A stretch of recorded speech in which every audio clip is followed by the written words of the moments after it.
John came home after the recording session. The double stroller barely squeezed through the doorway, tilting threateningly, ready to collapse to the floor with the children. But John was there in time to pick it up.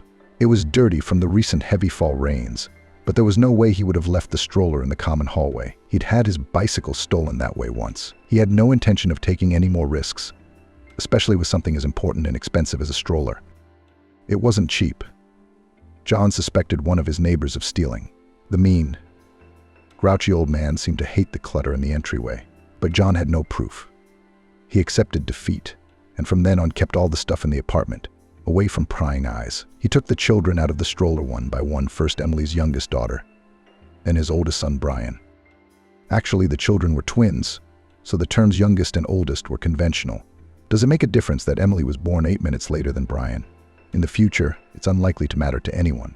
At least, that's what John thought, since they were still only 3 years old. But he was comfortable calling them that, and so was his wife Jessica. John undressed the children one at a time, taking the overalls off the youngest first. She was always sweating profusely.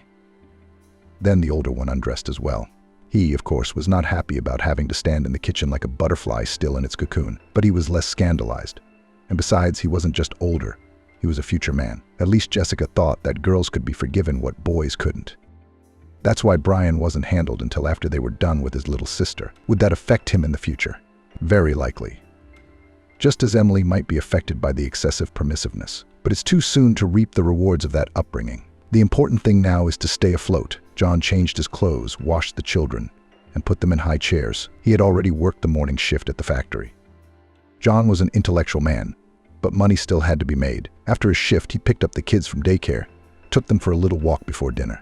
And in about 30 minutes, he had to go to his second job. John didn't just work part-time as a laborer. He also worked at a bank as a financial advisor in the evenings. He had to leave in half an hour, and John still hadn't gotten around to feeding the kids. Jessica usually took care of the kids in the evenings. True, not all evening. The young mother didn't seem to be enjoying her new role at all. As soon as the opportunity presented itself, she immediately shifted the children to her husband, not considering the fact that her husband was incredibly tired from his 2 jobs. Now it was her time to take care of the children, and she was gone. John, heating up the food, clapped his hands together irritably. "And where's your mom? Do you know where she is?" He received only incomprehensive looks in response. Brian flapped his eyes. Emily suddenly tapped her pen on the table, apparently following her father's lead and pouting her lips. John smiled at the kids. For a split second, it was enough for him to reproach himself for blaming the kids for Jessica having them.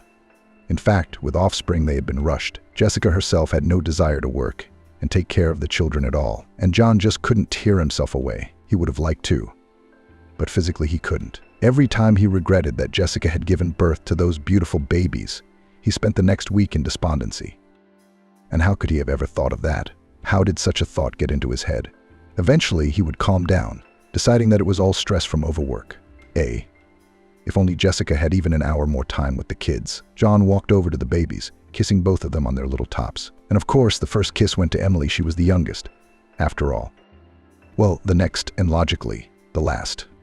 It was good for Brian that at this age they hadn't yet realized that someone else was getting a little more attention. Maybe someday they'll realize that. Kiss the kids. John popped out of the kitchen, wanting to get a better look around their little apartment. Maybe the spouse had just fallen asleep without hearing them come back. Could she be hiding somewhere, not wanting to deal with her own children? If so, John would have to make her do it. And why is it easy for her to shirk her direct duties all the time? After all, she's the one who wanted to have a baby. She was the one who insisted that it was time for them to be adults, time for them to become parents. So why didn't she take care of the children at all? John didn't understand that, and he didn't have time to think about it.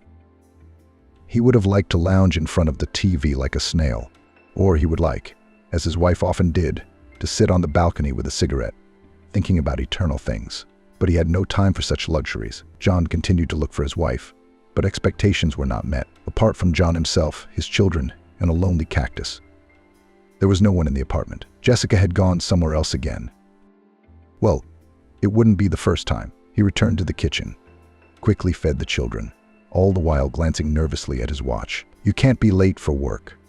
Pulling them out of their high chairs, he sat them down in front of a pile of scattered toys. When they were minutes away from leaving for work, the front door slowly opened. John jumped with happiness.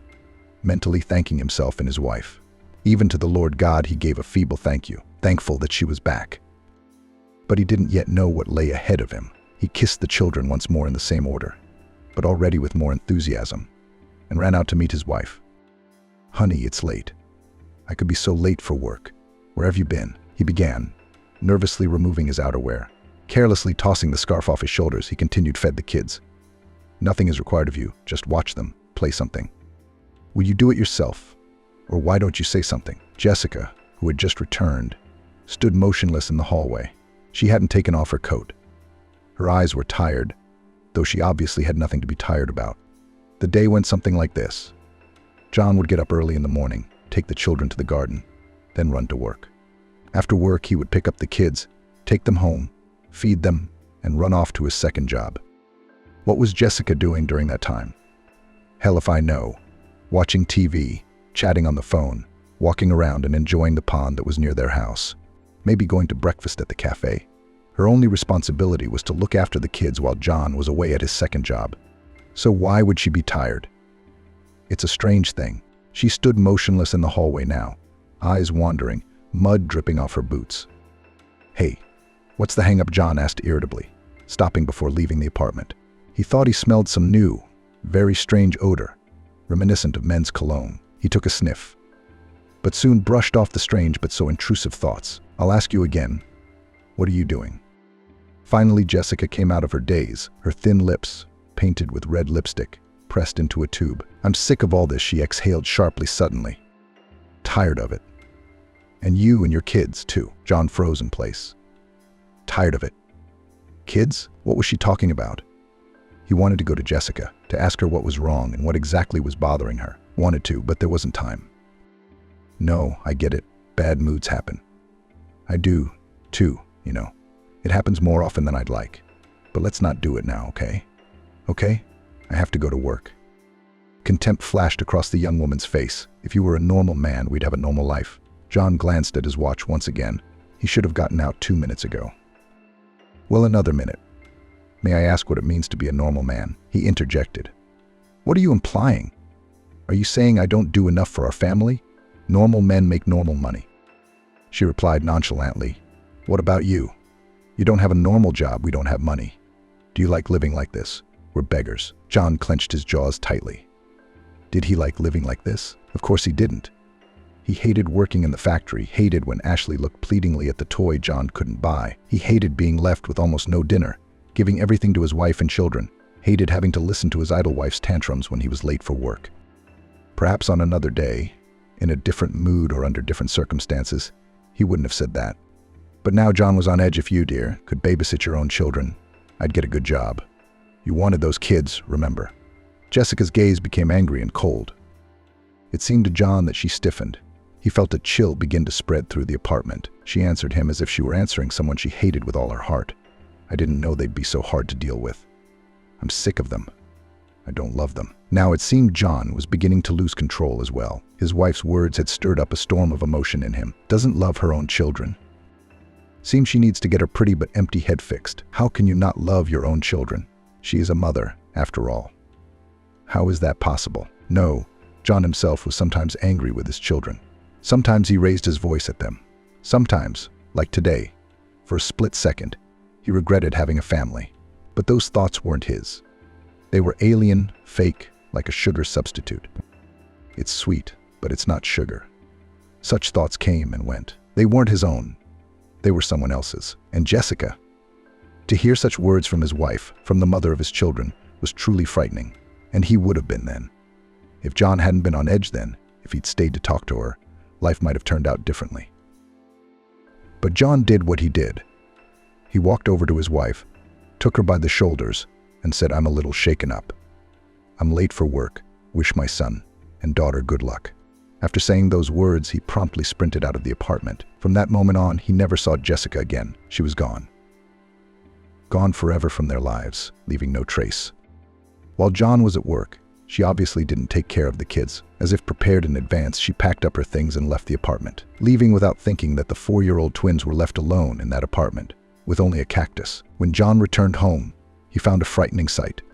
Little Emily was sitting on the windowsill, God knows it was a miracle she hadn't fallen out the window, and Brian was tooling around the outlet, picking things up for her holes.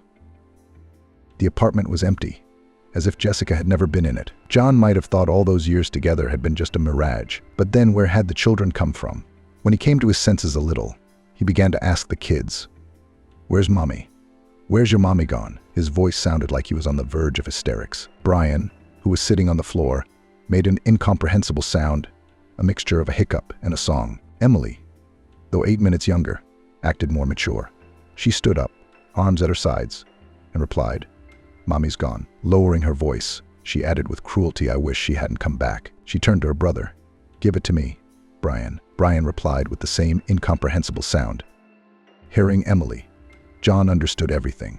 In fact, he already knew it was going to happen sooner or later. Be that as it may, Jessica was far from being a mother. Her harsh words in their last meeting, the hatred with which she spoke of her dislike for children, was frightening.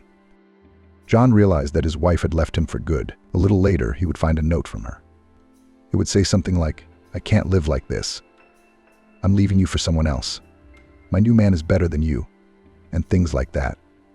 It hurt John to read it, and it hurt him to realize that his wife had left him. But that very pain was drowned out by another feeling, a feeling that was terrifying. The realization that his wife, already apparently an ex, had left their children so easily. All right, she'd left, but to leave them alone. It turns out she really hated them. Who in their right mind would leave 4-year-olds all alone? A real psychopath, no less.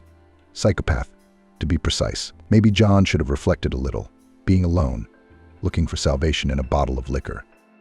But he didn't have time for that. He had to work, find a babysitter for the evening, take care of the kids, and suffering. Perhaps sometime later, next time. So, maybe. John started spinning around like a hamster in a wheel. Only unlike a hamster, he acted deliberately. He had calculated everything, thought everything through. Every action he took made sense. It was hard for him. How hard it was for him. But he coped with the burden that fell on him. In fact, at some point he realized that it was even a little easier without his wife. Yes, he had to pay an outside woman to take care of the kids, but at least he didn't have to listen to endless reproaches, and the salary of the nanny was much less than the money that went to the whims of his wife. In general, he alone pulled on himself 2 small children. It was hard at first, but kids grow up fast. When they went to school, John realized it was time for a change. Still, his wife's words made sense. He actually laughed on the spot. Actually, he didn't want to spend his whole life in poverty like that, as Jessica put it, and he didn't want to live in poverty in the future. As soon as Emily and Brian started school, John realized it was time. John, or John Davidovich as he was now known, had always been interested in finance. He's also always been a man who was smart and had a good feel for the business world, always wanting more. He always knew that his time would come too. He knew that a holiday would come to his street, and so it did. After years of poverty, after agonizing nights without sleep, after many unsuccessful attempts. But still he managed to start his own business. He's done everything he's ever done. He opened his own small store format at home, developed his own small beer school, sold children's goods. But his success was hidden in the area he knew best: finance. When his children were 14 years old, John Davidovich opened his first successful business, namely his own bank. Yes, his bank was not the leading in the country. It was not even in the top of the best.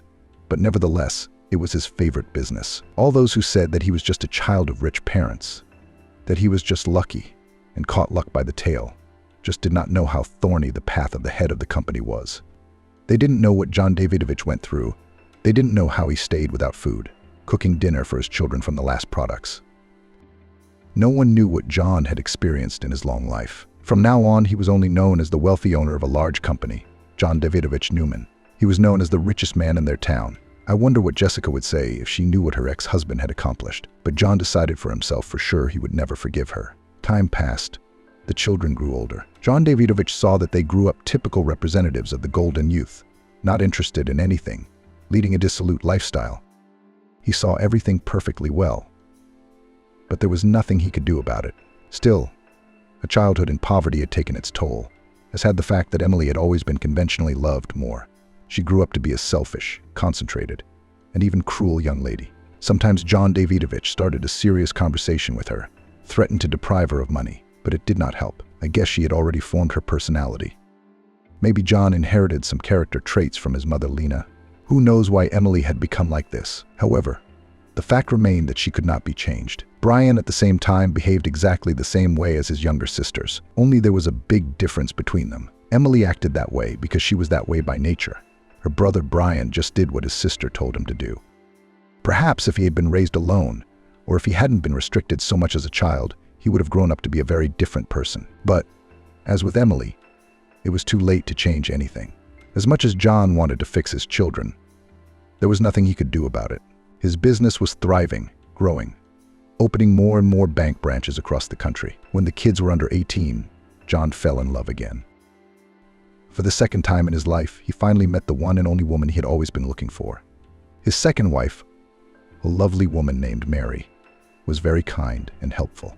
She had once worked for John, being a financial consultant. John realized that he fell in love as soon as he first saw her. Or rather, he didn't understand how it was possible not to fall in love with such a woman. He asked himself that question for a reason. Mary, like John himself, had a child from his first marriage. On their first date, she told her future husband the story of her life, how her first husband had left her with a baby in his arms. John couldn't understand that either. He did not understand how one could abandon his own child, did not understand how one could leave such a lovely, sweet woman alone. After a month into the relationship, he proposed to Mary. After the wedding, Mary and her daughter Sandra, who was 5 years younger than Emily and Brian, moved into John's house. Mary and John did not immediately introduce their children to each other. Although John wouldn't admit it, he worried a lot, thinking that Mary might leave him if she saw what kind of monsters he had raised. But pulling any further was impossible. Right after the wedding, when Mary and Sandra were moving into their new home, the children had to be introduced. Emily and Brian crinkled their faces. They were each 17 years old at the time. John stood across from his now grown-up children. Emily was so beautiful. Brian was a tall and masculine guy. What a shame their looks didn't harmonize with their inner qualities. He coughed and put the most serious expression on his face as he started talking to the kids. Emily, Brian, he began. Do you know that I got married today? Too bad you didn't bother to attend your own father's wedding. Then you'd know my wife has a daughter. Emily rolled her eyes. Brian didn't know what to think. He threw his sister a worried look, which looked rather comical. The tall, big guy was literally looking into the mouth of his frail, petite sister. Emily nodded at him. Answer me, Daddy, don't accuse me. We went to see Jessica. That's a former classmate of mine. She was having a party. What would you have chosen? Go to a cool party with your friends, or sit among boring old men who were your dad's friends? John sighed heavily. Brian, what do you have to say for yourself? You're the older brother after all. You're supposed to have your own opinion. You went after your sister again. Were you really interested in this party? He spat out the last word with undisguised disdain. How could the daughter of such a powerful man communicate in such horrible slang? John didn't understand that either. He glared at his son, wanting a coherent answer. Brian looked embarrassed. I told you, didn't I? Anyway, I was more interested in going to the hangout too, not your wedding. And why would you even want to get married? He cast another glance at his sister, and once he got a smile in return, he squared his shoulders wide. And what did you want us to do? We have things to do. John shook his head, tried to find an upside to the children's behavior, and, to his surprise, found one. At least they're inseparable, always and everywhere together. Indeed, the twins have some kind of special bond. Strange that such a special bond their mother didn't have with them. Once again, sighing heavily, he continued. Well, since you weren't at my wedding, you missed a lot. My wife Emily will live with us. I think that's pretty clear, but her daughter Ashley will also be moving in. I'll bring them over so you can meet them. He gave the children a warning look, and I don't want Ashley to hurt me, or else, figuring out what's most important to them. John continued, you have plenty of money. Not temporarily, but permanently. Understand? Brian nodded. Emily replied with a chuckle. Dad, with your money, could you marry a model? Emily, calm down, her father replied evenly. I'll bring them over now. George brought the new family waiting at the entrance. He introduced his wife Emily in the living room, where the children from his first marriage were sitting. Emily and Brian smiled strained smiles, but John was happy about that too, the best they could do. Then he introduced Ashley, a 12-year-old confused schoolgirl. She didn't want to move at all, hadn't had time to get used to this new daddy. Also, brother and sister seemed so friendly. Ashley hoped she would be accepted into their company. Emily, you look beautiful. Emily said with a smile. "Brian, you are so manly. I hope you and my Ashley will get along quickly." Emily continued to fake a smile. Without knowing her, it could have been mistaken for a genuine smile. But her father understood perfectly well his beautiful daughter knew how to be cruel. The newly married wife pulled him by the hand. "Well, have fun, get acquainted. Now you are one family," she tossed to the children. George couldn't help but follow his wife. The newlyweds laughed, but he added sternly, "Emily, Brian, do you remember what I said?" After these words, he walked out with his smiling wife under his arm. Ashley shrank back in fear, and a sly grin played on Emily's lips. Brian only twisted his head around in confusion. "Well, welcome," he said. "The servants will get you a room." Emily threw her brother a wickedly judgmental look, and now he looked more uptight than his new little sister. Emily walked over to Ashley, leaning in close to her face. "You think I don't understand what you and your mom are up to? You think you're going to rip off our dad? It's all ours." She circled the room. "This house, Daddy's money, his company. You have nothing to do with it, and if you try to do anything about it." It was only now that Brian had a voice. "Come on, leave her alone, she's just a little girl." Emily slapped her brother on the arm. It wasn't much, but it was humiliating. "You're stupid, Brian. Why do we need that little thing? Don't you realize that when Daddy dies, she'll be in our way? She's small now, but she won't always be that small." As her brother and sister argued, Ashley felt like she was going to pass out. What were they talking about? What money? What companies? She didn't understand much, but she knew her mom wasn't like that. She remembered how once, when she and her mother had no money and bought a loaf of bread and a stick of sausage, they met a homeless man. Ashley remembered for the rest of her life the pain in her mom's eyes and how she gave the homeless man a portion of her meager purchase. Ashley's mom may not have been a genius, but she had a pure, kind soul. Ashley knew how much her mom had loved George, and his daughter had said such horrible things. Ashley decided to stand up for her mom's honor and her own. "My mom loves your dad. I know she does, and I don't want the room." "I didn't want to move in." Emily snapped back. "Shut up." Then said to her brother, "You're right about one thing. She's a juvenile and dumb as a cork for now.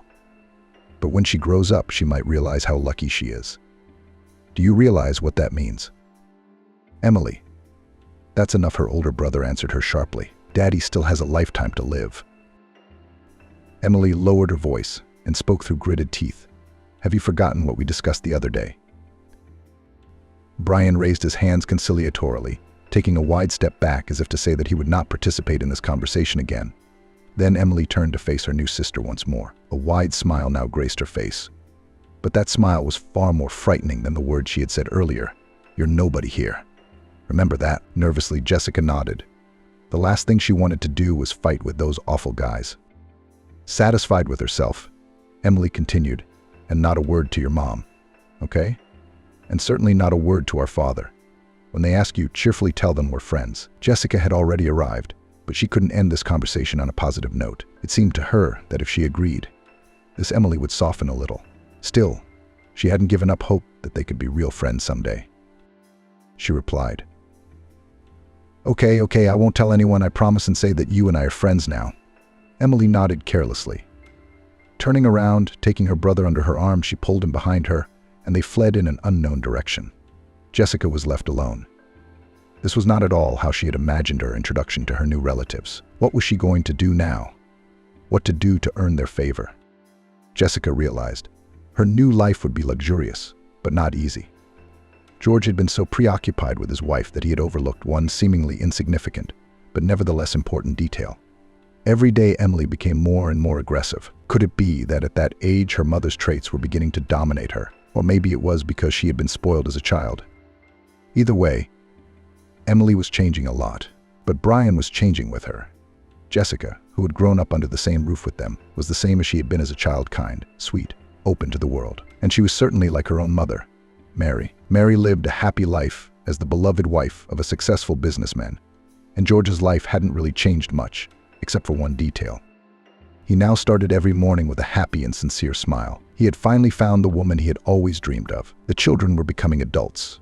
Brian and Emily had long ago celebrated their majority, but they had no plans to move away from their father. They were more than completely content with a life where nothing ever needed to be done or undertaken. John had had time to come to terms with the people he had raised. Yes, they were not at all ambitious, lazy, but they were his children, his own, and loved no matter what. Though from a woman who turned out to be a true cunt, he resigned himself to Emily and Brian living their lives. Figured maybe they'd come to their senses later. Life could have been perfect, but a few years later, grief struck the family, terrible, irreparable grief. His second spouse contracted cancer, and a year later, after a successful, as doctors assured him, operation, she died. Jessica was 16 years old when her own mother gave her soul to God. Words cannot express how much she grieved, and how the widower was grieving. It's scary to imagine. Only Emily and Brian were almost happy about the outcome. Of course, they didn't pretend to be, but they understood, and they'd never loved Mary. Nor did they love anyone but themselves. At 16, Jessica decided it was time to look for a new home, because her mom was gone. And Emily's words to her were memorable. "You're nobody here," her half-sister said to her on the first day she met her. George was surprised when he found Jessica packing her things. "Where do you think you're going, darling? I love you like my own daughter. You are my daughter now. I will never, ever let you go anywhere," her stepfather told her warmly and hugged her affectionately.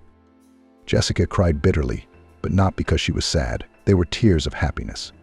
She had known this before, but now she was convinced, having graduated, George, who asked to be called Daddy, was a good man. He was as kind as her late mom. And most importantly, he was nothing like his children.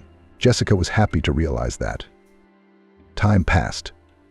Jessica and her stepfather were able to come to terms with such a terrible loss, while Emily and Brian rocked out at the never-ending parties. Jessica studied diligently, graduated from high school with honors, graduated with an externship from the university. She continued her education in the field of finance. After graduation, she began working for her stepfather's company, helping out, coming up with great ideas. George was happy. He may not have been able to raise his own children, but his stepdaughter was a smart girl. And that's not surprising. Every one of his children was like their mother. It's just that one mom was a very nice person, and the other one was the opposite. While Emily ran off to another party, Jessica was preparing a business plan. While Brian was seeing another girl off, Jessica was making dinner for her stepfather. Of course, they always had a cook in their house, but Jessica loved to please her only parent so much that she always found time to cook his favorite dish. All in all, George's children were biologically very different. He loved Emily and Brian, of course, but Jessica was different. The financial empire was growing. George's family was getting richer and richer, even though they didn't seem to be getting any richer. However, this did not bring him any joy at all. As it turned out, no money will not bring proper pleasure. If the heart is a little shaky, aching, pulling, making him freeze on the spot, expanding his chest with the palm of his hand. At first, accustomed to his good health, George did not think it was serious, but after one particularly severe case, he realized he couldn't drag it out any longer. He tried to get treatment, but nothing helped much. Every day the elderly businessman felt worse and worse. At first he tried to fight his disease, but everything was in vain. Then he was able to accept that he would soon die. It couldn't be said that he was very worried about it. On the contrary, he knew that he would soon go to his beloved on warm and fluffy clouds. In any case, he wasn't worried about himself, but here were the children, his own and beloved children. What to do with them? About Jessica, he did not worry at all. She's a smart girl. She could be trusted. But what about Emily and Brian? Could they survive without him, without his money? Would they be able to run the company with dignity after he died? So their father decided to have a serious talk with them. George spotted the older children from a distance. Both of them were standing on their wide-open balcony. He watched them through the panoramic windows, unable to admire how beautiful they had grown up to be. Except that beauty didn't get you much in this life. He knew this life. He went to the balcony, wanting to have a serious talk with them. He opened the balcony doors and froze in amazement. Neither Emily nor Brian noticed him, continuing to carry on a conversation he was uncomfortable with.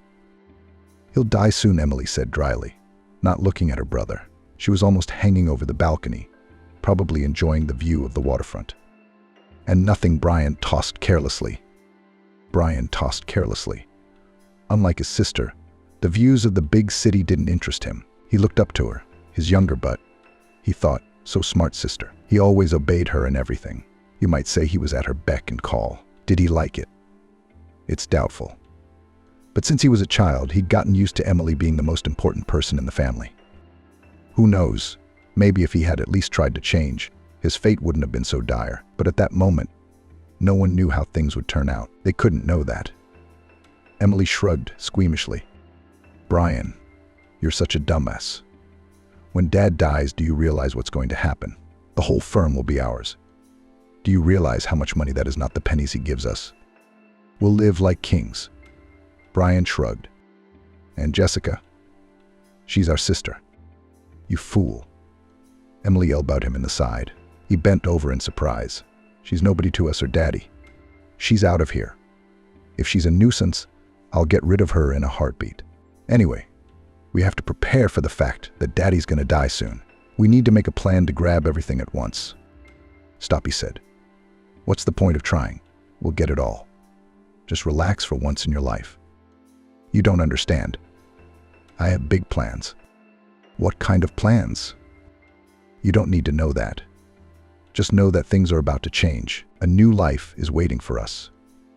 George clutched at his heart. He left the balcony as quietly as he had come in. From that moment on, he realized that it was useless to talk to the children. He grinned sadly. "I thought they had no ambition. Emily has her own plans." Thinking about it, he dismissed all thoughts of talking to the children. It was pointless. There was only one thing he had to do before he died, and that was to keep Jessica safe. Fortunately, he was far from stupid. George died easily, and he was gone in literally 1 second. His heart gave out and just stopped. Who knows where he is now? Wherever he is, he's clearly in a better world, a world his children are not allowed to go to yet. Brian and Emily didn't find out right away. They flew to the ocean together. As they had told their father, gone for a little vacation. He grinned. What are they resting from? All in their mom. But their father didn't wait for his children. He died just as Emily and Brian sat at the bar sipping cocktails, though if they'd known about it right away, they wouldn't have stopped partying. More likely they would have ordered another round. Jessica was the first to know. She'd gotten home from work later than usual, and she wanted to see her stepfather as soon as possible, to tell him what idea she'd come up with during lunch. She went back to the apartment, burst into George's office, and fell to her knees in front of his breathless body.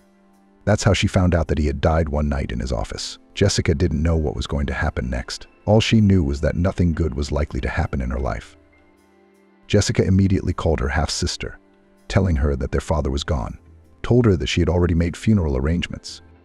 She wanted his children back in town as soon as possible, to have time to do everything by the book. But Emily had her own plans for her own father's death. "Dead?" "Really?" Emily grinned. She was hard of hearing. Nearby, happy music was blaring. Wiping away her tears, Jessica asked, "Aren't you guys upset?" "What do you care?" Emily snapped at her. "And who gave you the right to be in charge of his funeral?" "Well, you don't have anyone in town but Dad." "You mean George isn't your dad?" Emily said sharply. "Don't you dare call him that. George deserved a proper burial." Jessica said angrily, "You can do the funeral yourself. I just wanted what was best." "Yeah, right. So back off.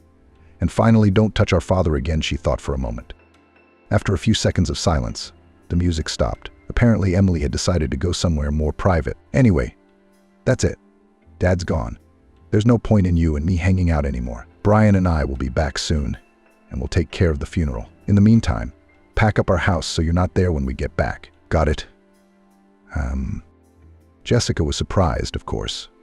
She'd known this was going to happen, and not just knew, but was even prepared for it. In fact, she wasn't the only one who had prepared. George knew it was going to happen too. That's why he'd bought Jessica a separate apartment a few years ago, just in case. But while her stepfather was alive, she wanted to spend as much time with him as possible. Well, there's nothing else for her to do here anyway. "All right, how you get organized?" "Let me know," Jessica replied. "I will," Emily said sharply, then ended the conversation. Jessica took her time gathering all her things. Emily's voice sounded quite aggressive, but Jessica knew they weren't coming anytime soon. The only thing she cared about right now was making sure the funeral went well. Taking all of her few belongings, she drove to the apartment her stepfather had once given her. Once inside, she couldn't hold back her tears. Everything was so sterile, so empty. Still, she missed George dearly. She quickly unpacked and waited for Emily to call. The most important thing now was to give her father a proper burial. But Emily didn't call. She didn't call the next day or the day after that. Jessica couldn't find a place to be. As if in agony, she paced around her new apartment, sensing disaster approaching. Anxiety settled in her mind thoroughly and probably for a long time. She had already buried her mother. Burying her stepfather was much harder. When her mother died, she'd had support. Now, she had no one. Jessica was reeling, lying awake at night, thinking, and thinking again about what would happen next. How would the funeral go? What would happen to George's firm? Those were the questions that interested her most. She had never counted on her stepfather's money, unlike his own children. And she did enjoy working at the bank. George had done everything he could to stimulate her interest in the field. Jessica was as passionate about it as the head of the bank had once been. She'd come up with so many ideas over the years, done so much for this business. So what's next? Should she just back off? Or would Emily let her work at the firm, even after George died? It was a question that begged the question, because if Jessica stayed, everyone would be on the upside. Brian and Emily would always have money, and Jessica would keep the company going. She'd run it. Maybe not as well as her stepdad, but she'd be good at it. What about Emily and Brian and Ashley? He didn't even think about it. He's always been his sister's pawn. What could they possibly have to offer the company? They didn't know anything about it at all. Anyway, Jessica was worried about her stepfather's life's work. She'd hate to see his spoiled children take things up a notch. They hadn't done anything good so far. Nothing good in their entire lives. Jessica jumped in her seat in surprise. Her cell phone rang, and she immediately rushed to answer it. She was sure it was Emily calling. She'd already organized the funeral, Jessica decided, but she was sorely disappointed. After all, it was just one of the company's top managers calling. She reluctantly answered the phone. "Jessica, where are you?" Max, the bank employee, asked her. He and Jessica were about the same age and type. The kid was as passionate about his job as she was. He was on George's good side. Jessica's stepfather had once even said that Maxon reminded him of himself when he was younger. Jessica and Max had a good, trusting relationship, so she wasn't too surprised by the question. "At home, or rather, in my apartment. It doesn't feel like home yet, and I don't know what I'm going to do next. Emily still hasn't called. I don't even know if I can continue working. I don't think I'm welcome there anymore. Emily is his daughter from his first marriage. What does she care? I've been working for your stepfather for 8 years, and I've only seen her a couple times. She's an heiress, like her brother Brian." "Aren't you an heiress, Jessica?" He's a little hesitant. "Well, it doesn't matter. Where are you?" "I already answered that," she said irritably. "At home. The funeral's about to start, or she's at home." She almost dropped the phone from her hands. The funeral. Maxim locked up for a few seconds. "They didn't even tell you, did they? All our people have already arrived. All the relatives, too. Except for his own damn daughter. How can you not come to the funeral?" Jessica didn't even realize it. All this time she'd been waiting for Emily to call, waiting for her to tell her where and when the funeral would be held. Of course, Emily wasn't a broad, kind-hearted person, but it seemed to Jessica that even she wouldn't have allowed herself to not invite Jessica to the funeral. How could that be? She decided to elaborate. "I'm sorry, are you sure?" "Well, my stepsister was supposed to call me, but she hasn't called Jessica yet." "Do I look like an idiot?" he asked, offended. "Sure, I'm sure. I don't know. Maybe she forgot to tell you. Anyway, it doesn't matter. I'll send the address in a message now. Get dressed quickly and come over." Jessica put the phone down, then picked it up again to throw the gadget at the wall with all her might. Emily couldn't. She simply had no right to do that. She'd already kicked Jessica out of the place she considered home. All through Jessica's childhood, those details had kept her from forgetting that she was a nobody in this house, that she was an extra. Wasn't that enough? Was it necessary to humiliate her further? Now it was so necessary to morally finish Jessica, who was already deprived of all loved ones. Jessica pressed her lips together and began to pull on the mourning dress she had prepared in advance. Let Brian and Emily hate her, even though there was nothing to hate her for. They may say mean things about her, gossip about her, and deprive her of all the pleasures of life. But Jessica will come to her stepfather's funeral. It can't be otherwise. She wants to say a proper goodbye to the man who gave her everything she has now. Jessica arrived at the cemetery for the funeral service. She made it in time after all. She walked quietly into the church, stopping at the side. Immediately she found her half-siblings with her eyes. Emily was sobbing so feebly, so theatrically. If you didn't know her personally, you could probably believe her suffering. But if you knew the hypocrite better, it was clear that it was all a circus. Brian stood not far from his sister. His gaze was aloof, lost. He didn't have that talent for acting. Unlike his sister, he didn't even pretend that his father's death had upset him. It was obvious that he just didn't care. The farewell to the deceased began. Some people kept coming up to George. Some Jessica knew, some she was seeing for the first time. Emily came up to him. She kissed the deceased, but could not hide her squeamishness. Employees came up, distant relatives, all saying goodbye to this, without exaggeration, amazing man. Jessica felt a special kind of emotion. It seemed that only now she realized that the stepfather, whom she had thought of as her own father for many years, was dead. Tears sprang from her eyes. Her hands were shaking. His voice echoed in her head. Memories began to flash before her eyes. Here he was teaching her to cook. She was 13. Here he is tenderly hugging her after her mom's funeral. Jessica felt sicker than she had ever felt before. Sobbing bitterly, she took an uncertain step toward the casket. Took a second, a third. She almost reached it. Saw from afar his face so changed after death, when suddenly someone roughly yanked her arm. "Where are you going?" hissed Emily at her, who had crept up behind her. Jessica couldn't see her half-sister's face from behind a veil of tears, but she was sure she was grinning evilly. Jessica yanked her arm as if from fire. "Let go. I want to say goodbye to Daddy." Emily retorted, "He's not your father." She raised her voice, glaring contemptuously at the crowd. "Did anyone invite you here?" The people arriving at the funeral whispered, all eyes turning to the two half-sisters. From the crowd came, "Who's that other girl?" Jessica twitched her hand, answering not only Emily, but also those who apparently doubted her. "And I'm his stepdaughter," she said, flapping her nose. "George was like my own father to me. I loved him as if he were my own. He loved me like his own daughter." Emily wrinkled her nose. "Are you saying my father loved you more than he loved us?" She emphasized the last word especially. "Emily, what do you think you're doing?" Jessica lowered her head. "I said no such thing." The same voice came again from the crowd, more insistent. "Who is she?" John only had 2 children. Emily smiled victoriously, but quickly pulled herself together, pulling on the mask of a daughter suffering over the loss of her father. At that moment, as always, Brian came to his sister's rescue. He walked over and gently took Emily under the arm, as if bringing her back to reality. His look said, "You're allowing yourself too much. Understand, you're in grief." Emily shook her head but kept Jessica from approaching the dead man. "You weren't invited to the funeral." She turned her back to the visitors. "This is his second wife's daughter. I think you realize she's just playing around right now. This wench is pretending to be upset about our father's death. She always wanted only one thing, his death, to get his money." Jessica couldn't hold back any longer. Her voice trailed off into a scream, her eyes red with tears. "Shut up. It's you who drove your father to it. It's all your fault," she screamed hysterically. But Emily in this battle was impossible to win. She retreated theatrically, falling into her brother's arms. Brian continued the act we all know. "Jessica, don't you dare make a play here. You're the one who got on his nerves, driving him crazy. You wanted him to die so he could inherit. Go away, you have no right to go near him, you don't belong here."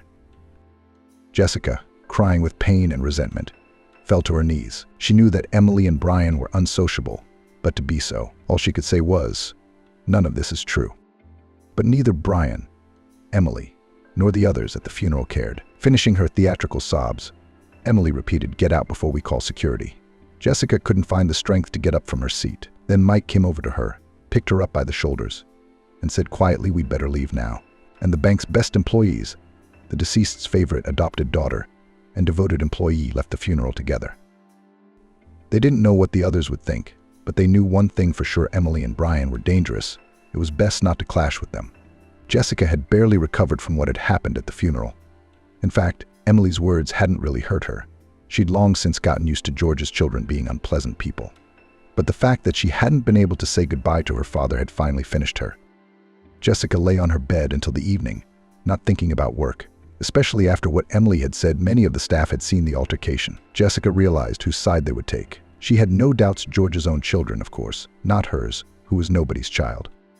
Jessica stopped leaving the house, didn't answer her cell phone, not even Mike. He convinced her that she thought poorly of the staff, that everyone understood.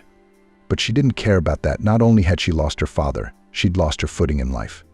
After the upheaval, she didn't want to live, but she understood. Emily stared sullenly at her rival. After all, that was exactly what she thought Jessica was, and she looked at her angrily. Jessica didn't care about that for the most part. She didn't even know why she'd come here. She had already received her inheritance and had gotten it years ago. Why had her stepfather put her name in the will? She looked away boredly. The last thing she'd ever cared about was money. Jessica had always been indifferent to wealth. For once, so had her mother. It was time to read George's will. The notary began to read, and then he decided to add, although we all know exactly what we are here for, to find out who will get his empire. A wave of goosebumps ran down Jessica's back. The notary seemed to be just like them. There were nasty, gloating smirks on Emily and Brian's faces. Jessica just didn't understand how anyone could treat her own father like that. She wanted to stand up and punch those two in their insolent faces, but she could control herself.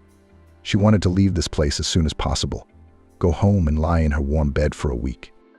Could we hurry up? She froze like she was itching. Let's dispense with all these letters and parting words. All right, the notary shrugged. What do you want from me, Emily Georgievna? Just tell me already that you got the damn company, and we'll leave this place in peace. Brian threw his sister an incomprehensible look. He often looked at her like that. But today, suddenly something was different. Something like realization seemed to begin to slip into his gaze.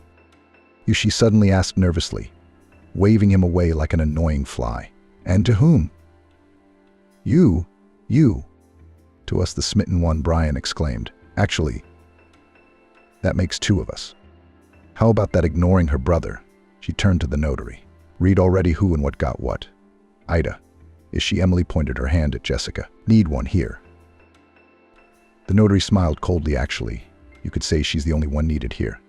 He rummaged through the papers for a couple seconds, then pulled some sort of document out of there. Jessica Yakovlevna is the testator. That is, George bequeathed his company to you. You are now its full and sole owner. Congratulations. He shifted his gaze grudgingly to Emily. And to you, Emily Georgievna, and your brother Brian Georgievich, there goes a lifetime annuity on the company's profits in the amount of. Now, where is that?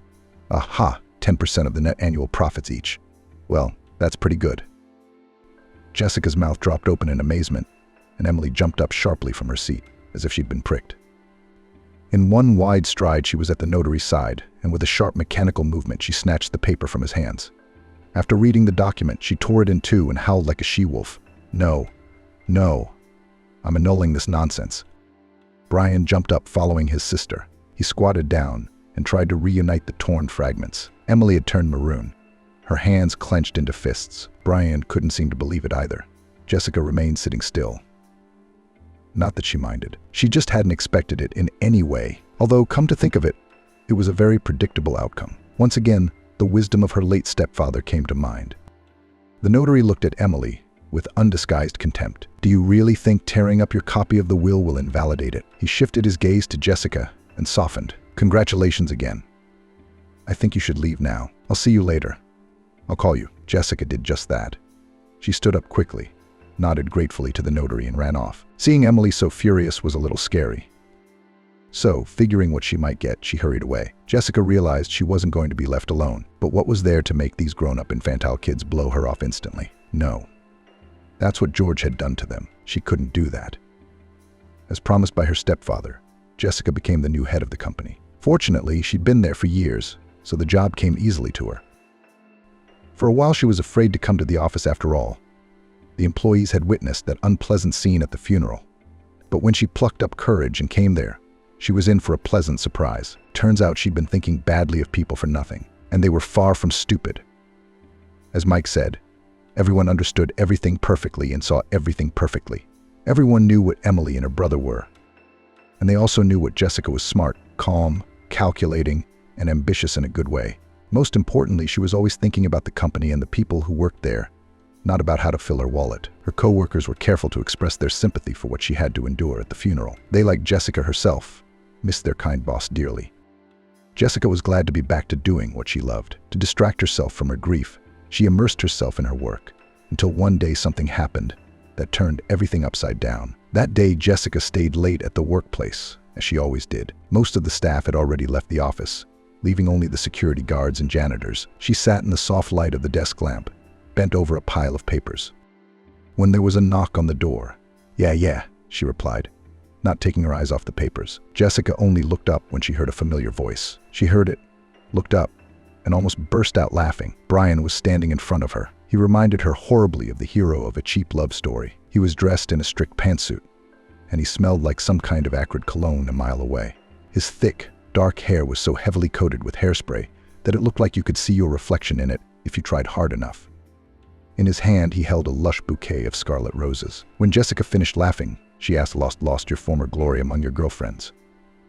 Do you have to take extreme measures now? Brian didn't share her amusement. Jessica, I'm here for you, he said pathetically. She rolled her eyes. Is it something urgent? I have tons of work to do. He quickly walked over to her, taking a seat across from her. Jessica, you've always given me nothing but warm feelings. I mean, I've loved you from the first time I met you. But Emily, she always pushed me so hard. And it's only recently that I've finally been able to let go of her pressure. Jessica, you're going to be my wife. He looked at her as if she were his last hope. Jessica laughed even harder. Her eyes darkened with amazement. Are you drunk or something? She asked, wiping away her tears. Is it okay that you're my half-brother? He jerked his chin insultingly, pulled out his phone and started reading something on it. Jessica couldn't help herself, crouched down slightly to peer sideways into the smartphone, and saw what she expected to see. Brian had a dialogue open with Emily. Apparently, she had talked him into proposing to Jessica to get the company. Jessica gave another cheerful hum as she returned to her seat and asked, did Emily send it? What? Seriously? You think I'd fall for something like that? Brian continued to read the instructions his sly sister had sent him. I've always loved you, believe me. Really, she replied in an already calmer tone. Yeah. That's why I've always felt that way about you. Marry me, in short. I love you. Jessica rolled her eyes. She had thought it was very funny at first, but now it was slightly annoying. Jessica picked up the stack of papers in her hands, slammed them down on the desk to get them level, and rose to her feet. Okay, I'll give you an answer tomorrow, she said to herself, as she headed for the office exit. And what you came up with, or rather, what Emily came up with, is the stupidest thing I've ever seen in my life. Emily seriously thinks that if I marry you, she can take over the company. I thought she was smarter than that. Wait, Jessica, I love you, he kept insisting, as if wound up. How prepared you are. She almost insulted him. Don't you realize that Emily is just using you? It's time for you to live your own life instead of running after your sister. Aren't you living well? Isn't it enough for you with the money you have? You don't even work. But why do you need this company? Don't you realize that you'll just ruin it, ruin your father's business and career? 1,000 people will lose their jobs. And most importantly, you'll still have no money, because the company will no longer exist. With that last sentence, she left her office, leaving Brian all alone. The next day began with news that would make your hair stand on end. Sitting in the holding cell, Jessica just couldn't believe that all of this was happening to her in real life. She slapped her legs, shook her head, tried to wake up from this horrible, unthinkable nightmare. But it wasn't a dream at all. It was reality. The morning after the scene described above, when Jessica left Brian in her office, his corpse was found there. The police had been at Jessica's office since early morning, as she was the last person to see Brian alive. After asking a few questions about yesterday, she was promptly arrested. Of course, Emily had set the whole thing up. She told the police that her brother had gone to propose to Jessica. Apparently, he overdid it, and she killed him. The snake. Jessica partially corroborated that story. She said that Brian really came to her and proposed marriage, but she firmly refused. She recounted Emily's scheming. She told her that Brian couldn't really love her. He couldn't love at all. She told the investigation her version of events, assuring them that she was the first to leave the office and that he was alive and well when she left. She called for interviews with security guards, cleaners, sect footage, but strangely, all the tapes were missing, and the guards and cleaners only saw Jessica leaving. No one saw Brian that night. There was no evidence of her innocence, and she was charged with murder. Jessica's last hope was a lawyer. Who knows, maybe he'd be able to unravel this convoluted case. At least she was counting on it. Nathan, a young but already successful lawyer, arrived at the detention center. He had already had a chance to talk to his client. Jessica seemed very nice. So nice that it was obvious to him that she was not a murderer, so he had to find out who was behind it. After studying the case of this strange family, he had little doubt in his hunch. Emily, it seemed this girl was not as simple as she wanted to appear. He was almost certain that it was Emily who had framed his client, but there was no proof. Nathan arrived at the bank office. He did not hurry to go inside, because he knew that the devil was in the details. He began to walk around the tall building and examined it with concentration. To the others, he looked like a mere gawker, but he was the only one who knew for sure that he was about to discover something. He walked around, stood at the entrance, eavesdropped on the conversations of the employees who went out for a smoke break.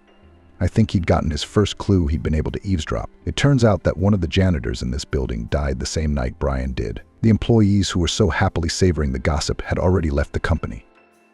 Damn, that's 2 deaths in one night. How does that happen? The office plankton didn't understand it, but Nathan knew for sure.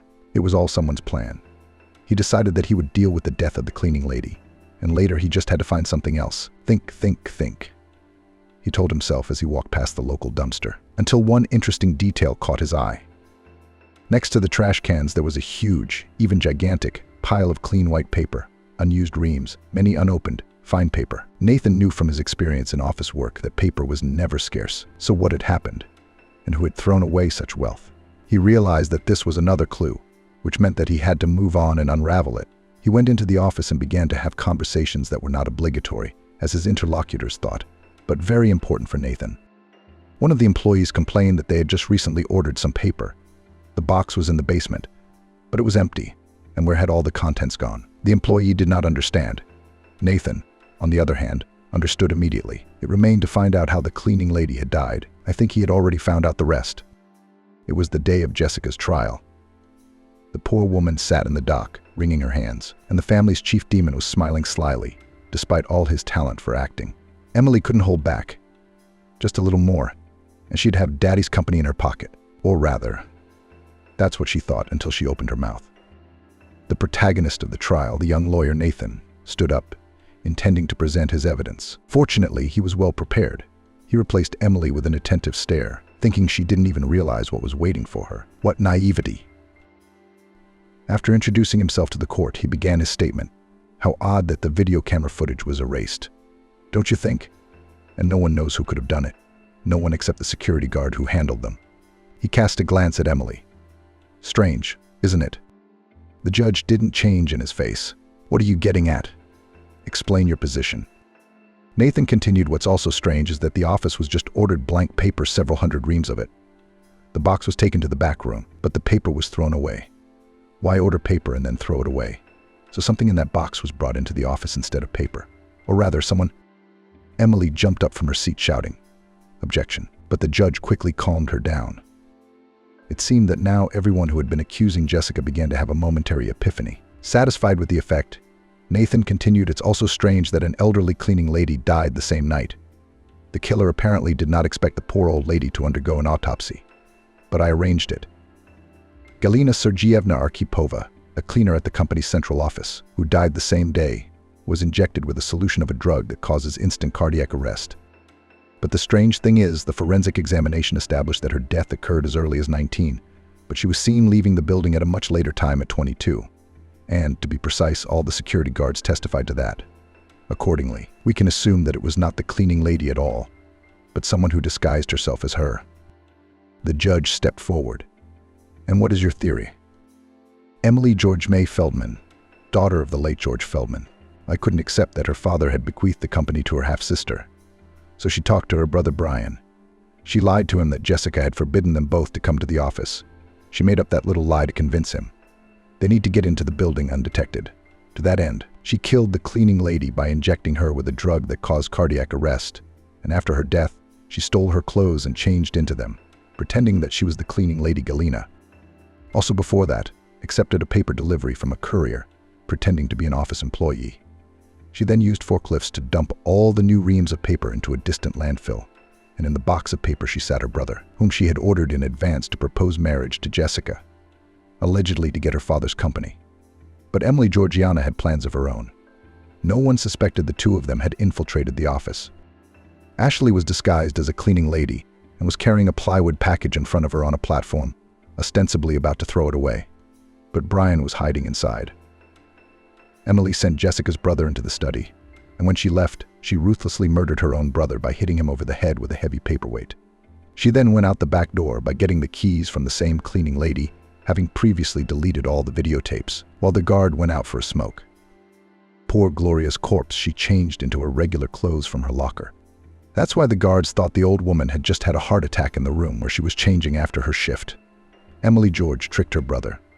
She planned this brutal murder in advance. This way, she would get rid of both of them, her own brother and her half-sister. Jessica would go to prison for a long time, and she killed Brian personally. Figured she'd get the company all to herself. Immediately after his speech, Brian provided the court with all the evidence it needed, and justice was served. Emily was accused of 2 murders, one of an elderly cleaning lady and one of her own brother. Jessica, to her great relief, had all charges dropped. Now she was free again. Walking out of the detention center, where she had been transferred after the trial and given her personal belongings, Ashley took a deep breath. Freedom, she mumbled, wiping away tears of joy, not noticing that Nathan had approached her. How great it is, just to be able to get out and breathe the fresh air. I think you are happy to be free. Ashley smiled happily. You have no idea. And it's not just that I've been cleared of the charges, she admitted. I'm truly free now. Emily's been keeping me alive.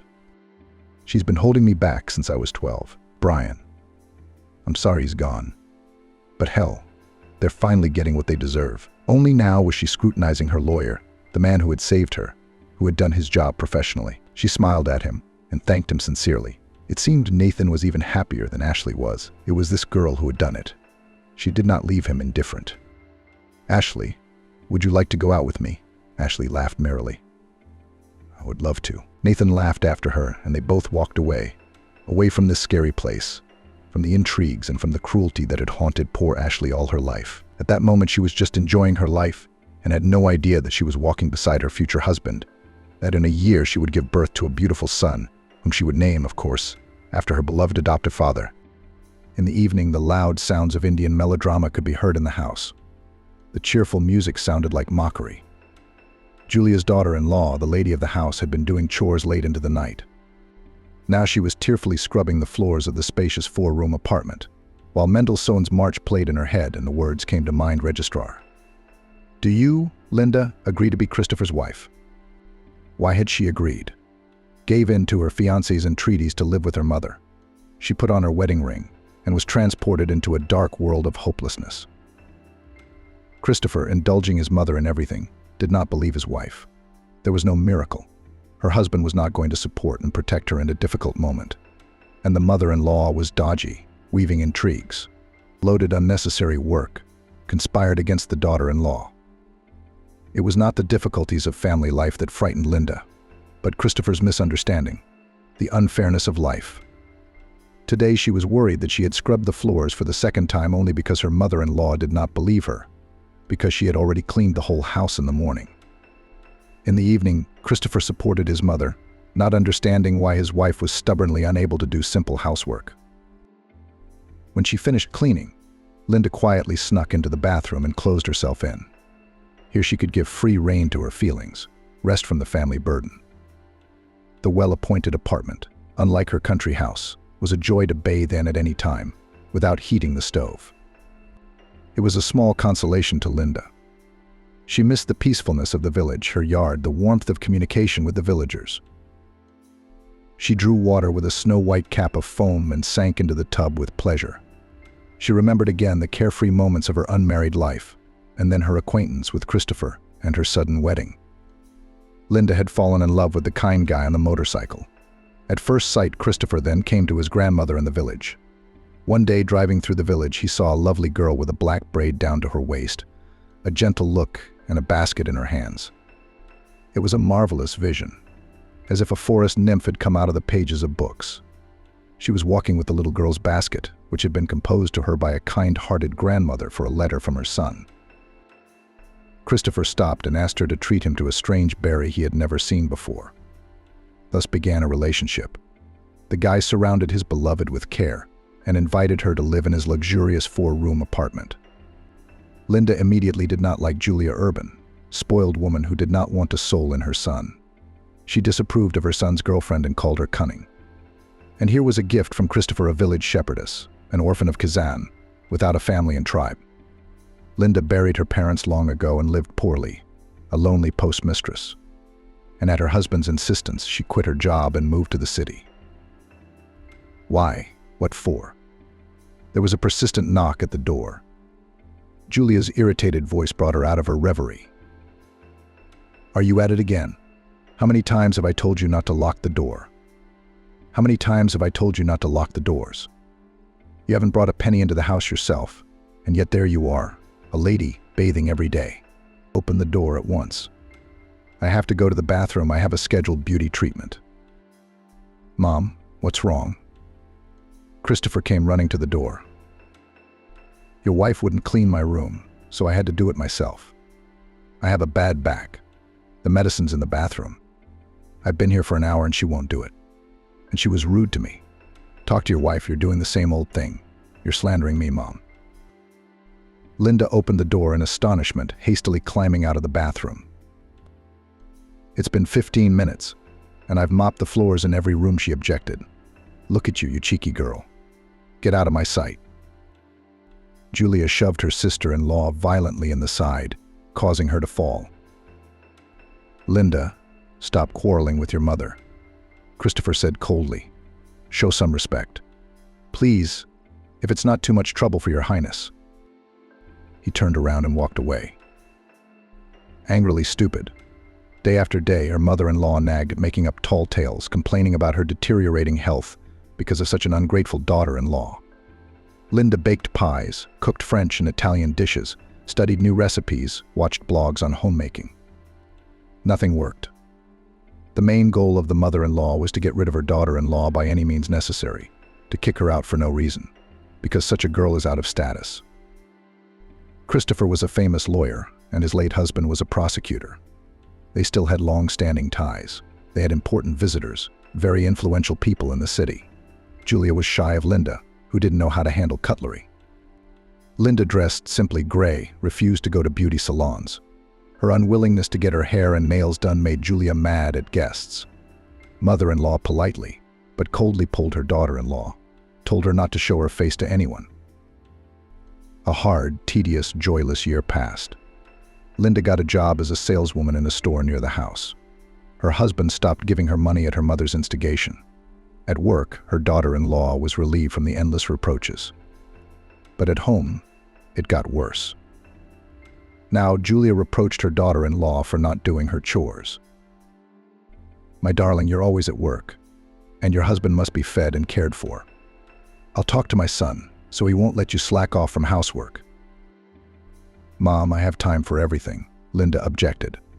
"I cook in advance, everything's in order. I clean up morning and night." "What's this new fashion of working? Quit working. I'm ashamed you're working as a saleswoman with a husband like that. It's a disgrace. Christopher doesn't even leave me money for my household because of you. And I still have a house in the country to keep, bills to pay. Orphan of Kazan, you don't need to spend our money. Christopher buys everything for the house." The arguments upset Linda. Later, her mother-in-law reprimanded her son for how rudely his wife talks to her, does not listen to her advice. Linda was deeply hurt by Julia's words that she was ashamed of her uneducated daughter-in-law. It was painful to remember why Linda never enrolled in the institute. Hope was the pride of her parents. She graduated from high school with honors, planned to enter the medical academy. But a month after graduation, her parents were in an accident, returning from the city. My father died in the hospital without regaining consciousness. Mom slipped into a coma. For 6 months, Linda traveled to all the hospitals, begging in the hope of saving her mother, bribed, begged for an operation. But the situation was hopeless. No one could help. Mom never woke up again. Having buried her mother, Linda was left an orphan. To get by, she worked part-time in a store, then found a job at the post office. The road to the academy was closed. There was nothing to pay for her studies. Linda spent all the money she had saved on hospitalization and funeral expenses. The hard fate did not bother her mother-in-law. She could not allow a homeless girl from the village to run her house. Julia found a new way to get rid of her daughter-in-law.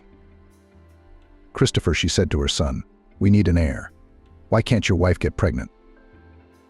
"Mom, it's been so little time.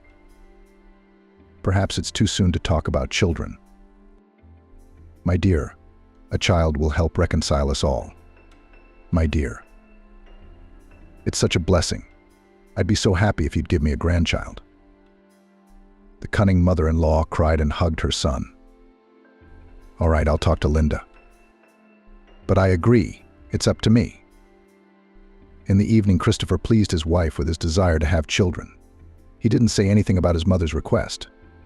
Julia went to extreme measures, which became known later.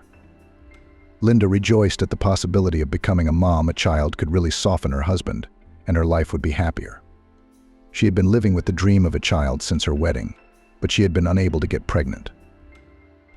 Another 6 months passed. Linda cried as she held the pregnancy test in her hands. Disappointment again.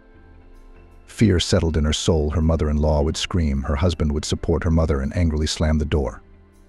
For the second month, he began to appear less often at home, stayed late at work, met with friends. Julia was satisfied she had broken up the young people after all. There was one last step to take. One day Linda came into the room and saw Christopher. He was sitting there with his face twisted with anger. When he saw his wife, he swung and hit her in the face. "Ungrateful bitch," he shouted and threw a packet of pills at her. "How dare you lie to me and Mom? Explain to me what these are." "These are pills, but this is the first time I've seen them." Linda read the instructions with shaking hands. They were birth control pills. The weight of the last few months of endless humiliation, frustration, and disappointment fell on her in an instant. She collapsed without feeling, no longer wanting to live and breathe in this cruel, absurd world. Christopher, although angry at his wife, felt guilty, but could not bring her to her senses and called an ambulance. Julia snickered at the pills and indifferently sent her daughter-in-law to the hospital. "Mom, why is she doing this to me?" Christopher complained bitterly to his mother. I told you, I told you. I told you, I told you, I told you, I told you. Don't you dare forgive her. This is no way to get a divorce, Mother. I promised her she'd be happy, but she lied to me too. I'll go to work early in the morning, and then I'll visit my wife and talk to her calmly. 3 days later, Linda was discharged. She took the bus home. Christopher didn't meet her. He was at work. A suitcase and a note from her husband about the divorce were waiting for her at home. Her mother-in-law was triumphant. She threw Linda out without letting her wait for her husband. She was just a village idiot, and she still is. You shouldn't have messed with all of us. Get out. I can't see you, you snake. You wanted to separate me from my son. It won't happen. Out, out, I said, immediately. So that you don't breathe. The mother-in-law shouted after her, unwilling to stop her anger and triumph at the same time. In the evening, Christopher found out that his wife had left. Mom, why didn't Linda wait for me? How dare she leave me? Why didn't she say anything? Calm down, son. It was her decision. Julia was careful not to mention the note she'd written, copying her son's handwriting. But how? She didn't even leave a note. You two haven't been getting along for a long time. This woman isn't right for you. What will that hillbilly have for you? Without children, there's no family. It's an omen that if she did, she'd give birth to an inbred simple thing that's nothing to breed.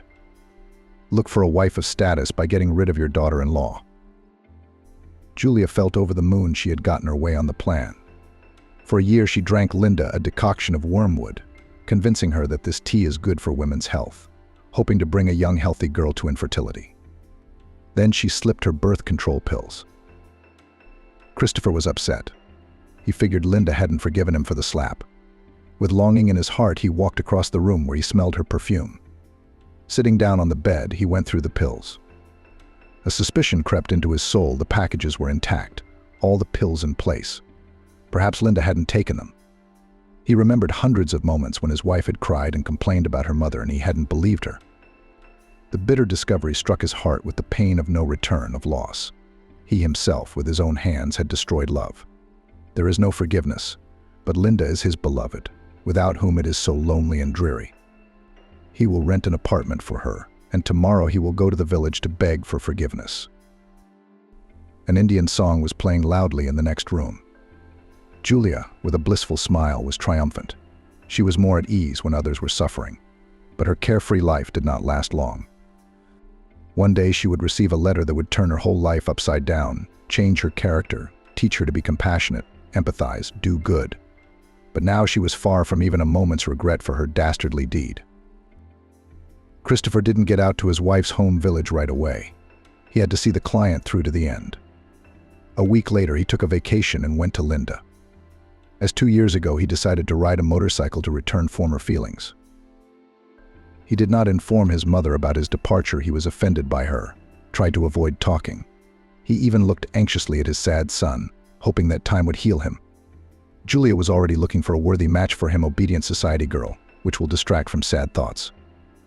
More than once she tried to talk about divorce, but the son waved away, avoiding an answer. Christopher settled all his affairs, packed his backpack secretly from his mother, and left the house. It was a clear spring day, bright. Gladly he set off on his long-awaited journey.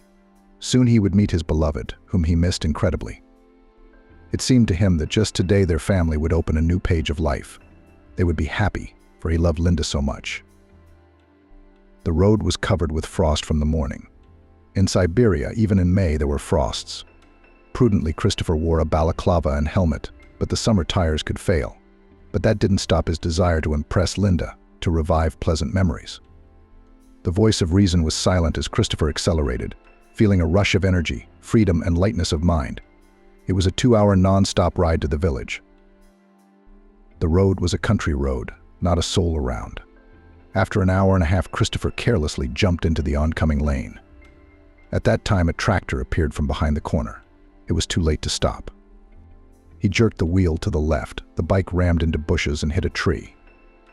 The brakes didn't work. The wheels skidded. Christopher was thrown from the saddle and rolled down the side of the road.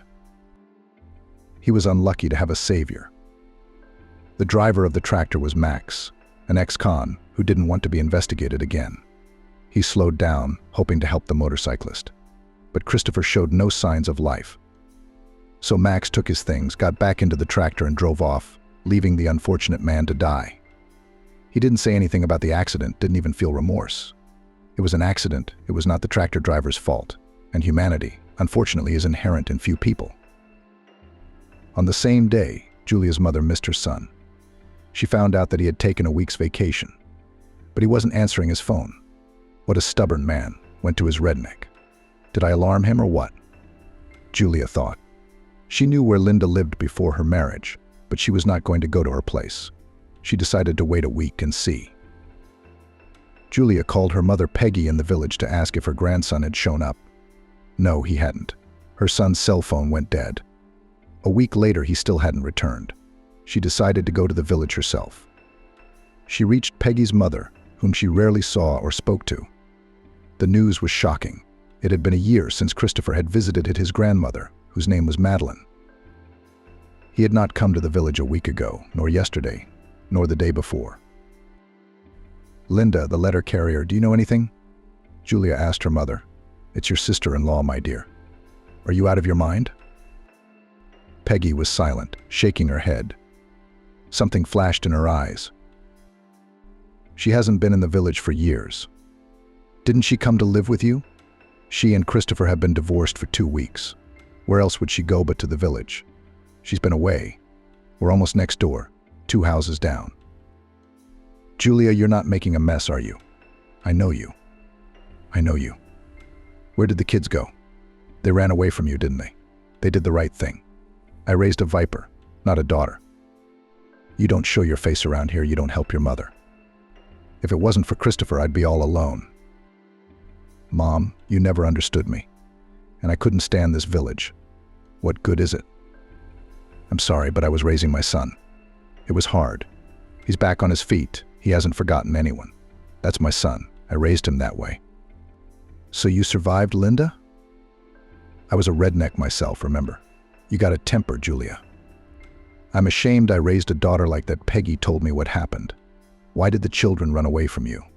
My son must have gone to Linda's. His motorcycle's not in the garage. Where did it go? I don't know. I'm so sorry. Julia couldn't hold back any longer. She clasped her hands together and wailed. Son, where are you, my darling? It's all my own fault. Let's go together, Peggy. Maybe they're lurking out there living. I'll give you the address. It's no use. I don't go. You go on your own and don't come back to my place alone, it'll be safer. You go, I'll call you if the kids turn up. Julia went to the address, but no one was home. She knocked at neighbors' houses. When all around the neighborhood still there was neither Linda nor her husband for a year. No one came, no one knocked. Julia, by old habit, went to collect information in the village and the store. at the post office, at the club. But it was as if Linda had vanished into thin air. With a heavy heart, she returned to the city. The trail had been broken. Her friends and acquaintances didn't know where her son was. He never showed up for work, never signed his resignation papers. Christopher disappeared without a trace. The last desperate step, a report to the police about the disappearance. For another year, Julia pounded the thresholds of government agencies, visited her mother in the village. There was no sign of her son. Later, remorse overwhelmed Julia. Nothing could dull the pain of loss. It was impossible to believe in her son's death. So she lived lonely, remembering the moments when they were together, though not always friendly. As long as he lived with that hillbilly, as long as he was near. The house was hopelessly silent now. Julia cried at the window all day long with an absent look, but she believed that her son would return. The story didn't end there. Christopher survived. He was saved by a family of witch doctors from the village of Red, which was in the neighborhood of his native village. It was an abandoned village with a few houses, where only the old residents remained to live. They traveled to their native village for everything they needed: groceries, things, small household items. On that fateful day, the daughter of the old witch doctor Luba went to the store through the village.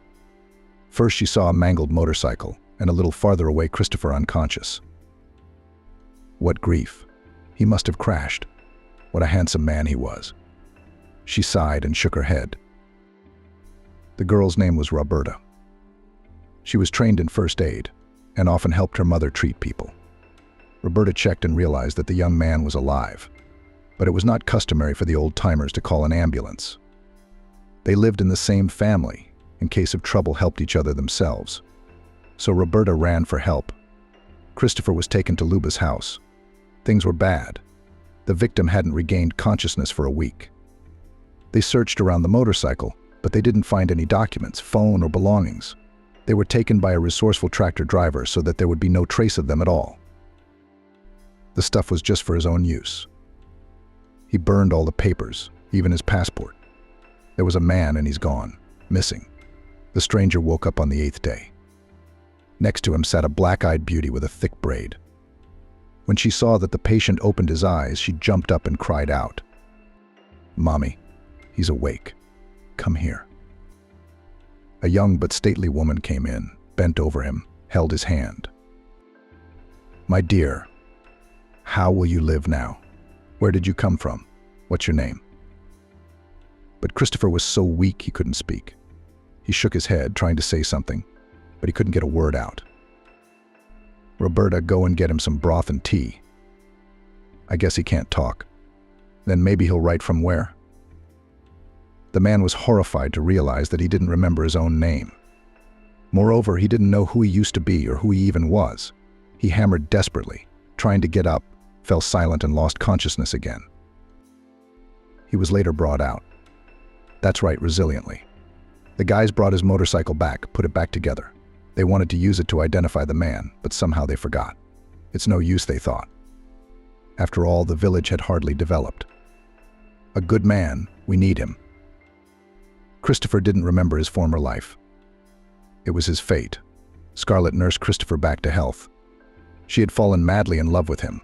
He, too, was enchanted by this extraordinary, caring girl of fabulous beauty. In time, Christopher began to talk. He turned out to be a jack of all trades. He quickly learned to build, put up a log cabin for his own Scarlett, and furnished it. And so they lived together. Vague pictures of the past surfaced, but nothing made sense. With some secret excitement, he looked at the frost, and then all was eclipsed by lethargy. The memories went no further. Christopher was no longer himself. He was given a new name, William, slipped the papers of a long dead man, buried but not registered as dead. William Davidovich Redfill was born. For a long time he couldn't remember where he came from, who he worked for, or why he was on that road. And Julia was still waiting for her son's return. Her motherly heart told her he was alive. It had been 5 years since his disappearance. Christopher had been reported missing. The bleak days dragged on. It seemed as if nothing would happen until she died. Then one day she received a letter. A very strange message came from the village of Shaslevoy from Linda. On a white sheet of paper was written only one word: monkey. What nonsense. Julia shook the envelope. Nothing more than that. A gap. On the window, the sheet was blank. That's what I said. She's a mad fool, she muttered. That same day, she left for the village. The first thing she did was to go to Linda's house. She didn't remember at all her son's story about how he met his wife. This time, the door to the house was thrown open wide. It was empty inside. Julia walked through the rooms. It didn't look like anyone lived here. Dust, cobwebs, the smell of damp in the corners. A long, uninhabited dwelling. But in the midst of this emptiness, on the windowsill stood a tattered portrait of a sweet little girl. Julia shuddered and cried. Christopher's bottomless blue eyes were staring at her. She grabbed the portrait, read the inscription at the bottom, Mary. On the back, Mary Christopher Redfield. Can't be. How could it be? For 5 years I've been alone, with my granddaughter growing up next to me. All because of Linda, the village witch. All because of her. She took away my son and hid my granddaughter. What a bastard. Julia howled as she stared at the photograph, stroking the face that bore the features of her precious Christopher. Then she sat down and burst into tears. Tears of remorse flowed in streams. It was she herself who had kicked the good girl out without complaint. She had given her wormwood to keep her from becoming a mother. But what a cruel fate. Linda gave her a daughter and took everything away from her. It's karma. Linda shouldn't have treated her like that. It was getting dark. There was no electricity in the house, so this wasn't where her sister-in-law lived. Julia stood up from the floor, frozen for 5 years, her heart bleeding. Anxious thoughts lingered. She walked to her mother's house. Here, too, the door was thrown open wide. No one inside, empty and desolate. She hadn't been to her hometown of Sunset Valley in a year. She'd given up hope of finding her son and stopped calling. Without her, her mother must have died. No one else in the world. I'm so sorry, Mom. I'm sorry. Where are you? Julia said, clutching her temples, and fell senseless. She woke up in the dark. The door was cold. She had to find her granddaughter and ask Linda what was wrong with her mother. There was no electricity in the house. She went into the kitchen. As they had been when she was a child, candles lay in a drawer. Julia lit one, set down a glass, and sat alone in the semi-darkness in the chair where she had sat as a small, carefree, mischievous girl 45 years ago, the glare playing on the wall. The silence was incredible. The world froze here in an instant. Not rushed, not demanding sacrifice. What had happened to her soul? The city had taken everything good out of her, made her a cruel city girl. And it's not square meters, water from the tap that you need to stay alive. That's the feeling when you realize you're a real person. Only the countryside can reveal the soul. Julia should have been born again. Sitting alone on that chair in the semi-darkness, where her mother had not thrown it away because she had waited all her life for her daughter's return. In that moment she came home with her whole soul. The grief helped to make sense of the emptiness of her meaningless life in those short hours, as if counting down the time of rebirth. Night had fallen. Business had to be postponed until tomorrow. Julia unraveled her black braid and brushed it out. In the morning she woke with the dawn. Anxiously she opened the closet in her former room, went through the dresses she had worn when she was young. This was where she had lived until she was married, until she met a promising boyfriend who had become a lawyer. Later they had already left the village, bought an apartment in the city. The clothes were too small. Julia slammed the closet doors. She went into her mother's room, pulled back the closet. There were rows and rows of weekend dresses, all in perfect order, on parade, even the perfume still on. It was an old habit of her mother's to walk around the village only in skirts or dresses. Julia stood in indecision. Taking her mother's things, Julia didn't dare. It wasn't clear what had happened. It was bad luck to wear the belongings of the deceased. But surely she would have been informed if her mother had died. With that thought in mind, she cheerfully selected a plain, straight-cut monochrome dress and changed, taking off her pantsuit she had arrived in. Angrily, she tossed the suit into the dresser. Like a frog, she took off her skin, transforming herself into a beautiful maiden. Julia was a slender, beautiful woman in her 50s. but her strict outfits and dark clothes made her look old. Now she was happily fidgeting in front of the mirror, as if she were a dozen years younger in this simple, old-fashioned dress. It was time to make inquiries, stock up on groceries, and get the house in order. She went out into the street. The wonderful country air made her dizzy. After standing, enjoying the silence, Julia walked to the next house. She wondered why she hadn't thought to go there earlier in the evening. "Hello, Rosemary," said the old landlady when she saw Julia in her neighbor's dress. "Have a good day to you too?" Silence, continued the old lady. "Tell me, where's my mother? With a daughter like that, you can't die." "Fate, it can't be. You, my dear, do not deserve to know the truth," said the neighbor harshly, turning away. "Tell me, I beg you very much, is she alive?" Rosemary stood up, picked up her club, and walked to the porch. The silence lengthened. "She's alive. You get out of here. I have nothing more to say. Don't come here. I won't say anything else.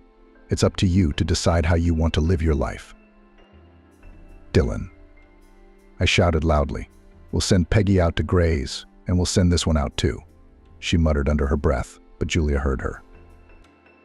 She had accomplished nothing more. Dylan, the neighbor's son, passed by without looking or speaking. Julia stood for a moment, then angrily strode away. She passed 5 other neighbors. 2 had already left the village. Their houses were boarded up, their vegetable gardens abandoned, all overgrown with grass in the height of summer. The other 2 neighbors she knew couldn't explain anything, saying that her mother had moved away, but she wouldn't say where. But the village was thriving. A new store had opened. People were farming, putting the cattle out to pasture. The hospital was working. On the local bulletin board, there was a poster advertising a recreation center by the river. The villagers' inquiries were fruitless. Julia decided she had to make a fresh start. Not for nothing received a strange message: the portrait of her granddaughter will change, earn forgiveness. Fate, the girl laughed at her. She decided to start with a temporary move.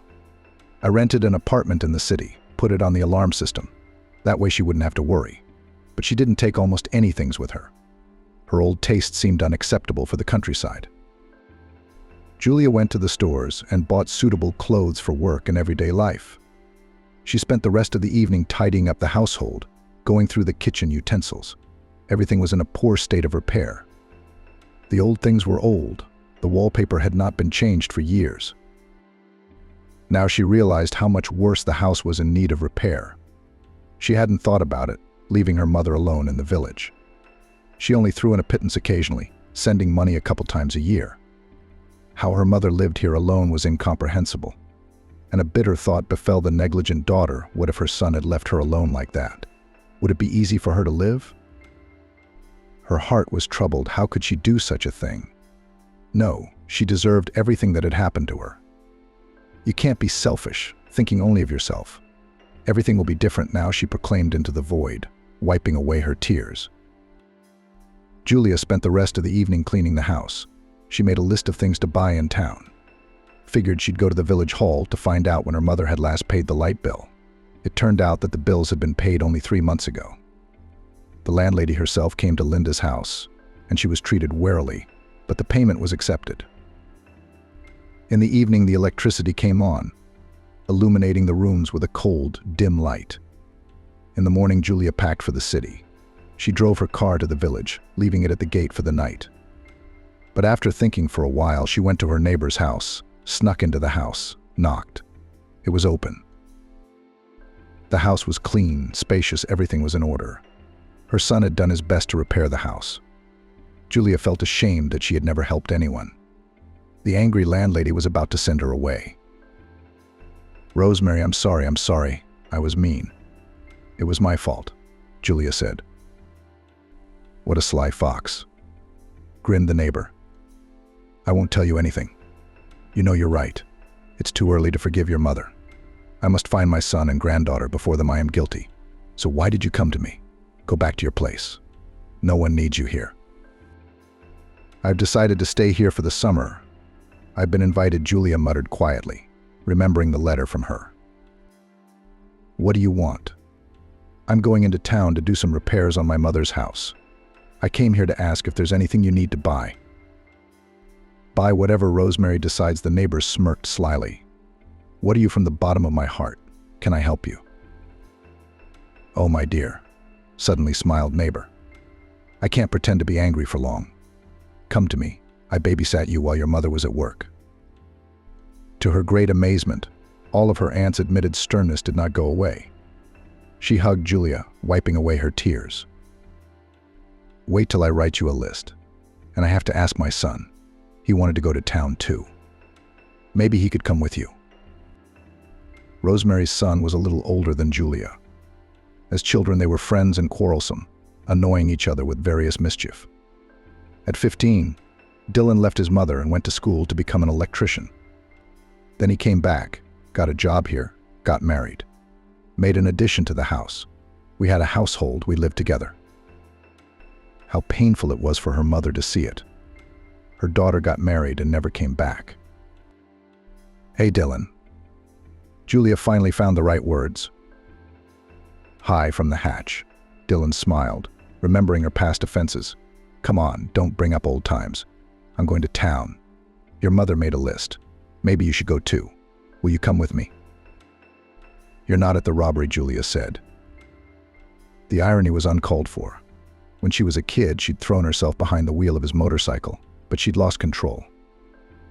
Drove off a bridge into a river, and they were rescued. They banned the bike. Dylan didn't forgive her for that and stopped talking to her altogether. He'd do little things, like scare me with caterpillars or throw mice. Don't worry, I've been driving for 20 years, said Rosemary. My husband gave me a car for my wedding, and I learned right away. And you buried your husband? Dylan asked. My mother told me. God rest his soul. I'm sorry. What you reminded? Rosemary sighed. Nothing. Where did your wife die? Went out on the ice in the spring, trying to rinse her laundry. It sucked her in. She wasn't rescued, Dylan said quietly. Dylan said quietly, looking away. I'm sorry, I didn't realize it was a long time ago. Let's go to town. Wait, I've changed. While Dylan was getting ready, a girl with a bag over her shoulder ran up to Linda. Hello. Do you live in this house? Yeah, I'm here to see my mother. Yeah, here's a letter to this address. Sign here, please. Thank you, girl. Come and visit if you have time. I have to go. Goodbye. On the light-colored envelope was her mother's address, but it was addressed to Julia. Julia opened it anxiously. Was someone trying to teach her a lesson or take revenge? On the white sheet of paper in large letters was a single word, wormwood. Julia shrieked, dropped the sheet.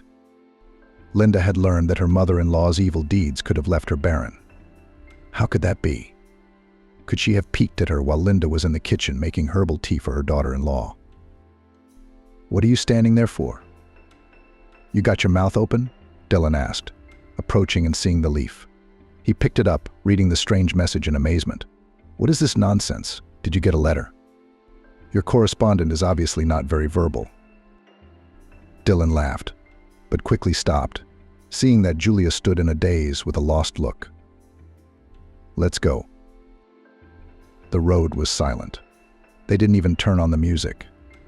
Dylan dozed in the passenger seat, then opened his eyes. Your mother came to see us a week ago. What? Julia braked hard, almost hitting Dylan's forehead. She's feeling better. You guys get in. I'd rather walk. You're being a bit of a jerk. I'm sorry. But why didn't Aunt Rosemary tell me? I was so worried. Do you know what I've been through? I've already buried her in my mind. Don't yell. What's going on? Julia said it quietly, pulling over to the curb. I don't know. They were whispering in the kitchen without me. And my mother forbade me to talk about it. Don't ask me anything. I'm going to go, Linda said. Here we go. Wait. I'll find out for myself. Don't say anything. Let's go. The shopping trip took longer than they thought. It was getting dark by the time they filled the trunk in the back seats. Julia talked Dylan into spending the night at her apartment. He walked around the rooms for a long time, looking amazed. It's like a museum. What kind of place is this? You must be crazy to live in the country.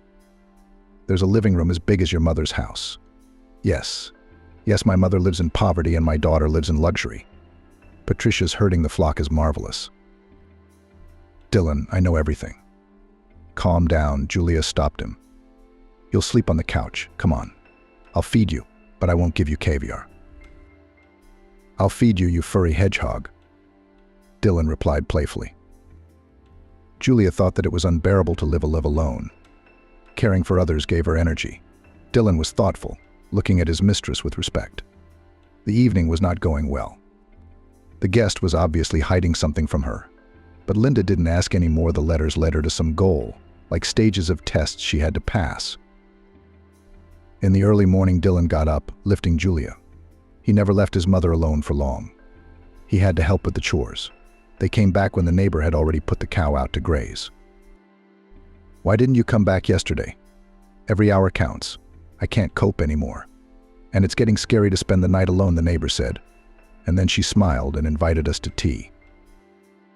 They unloaded the shopping. Julia brought a set of pots and pans as a gift for her neighbor. She knew that cookware is the main problem of village housewives.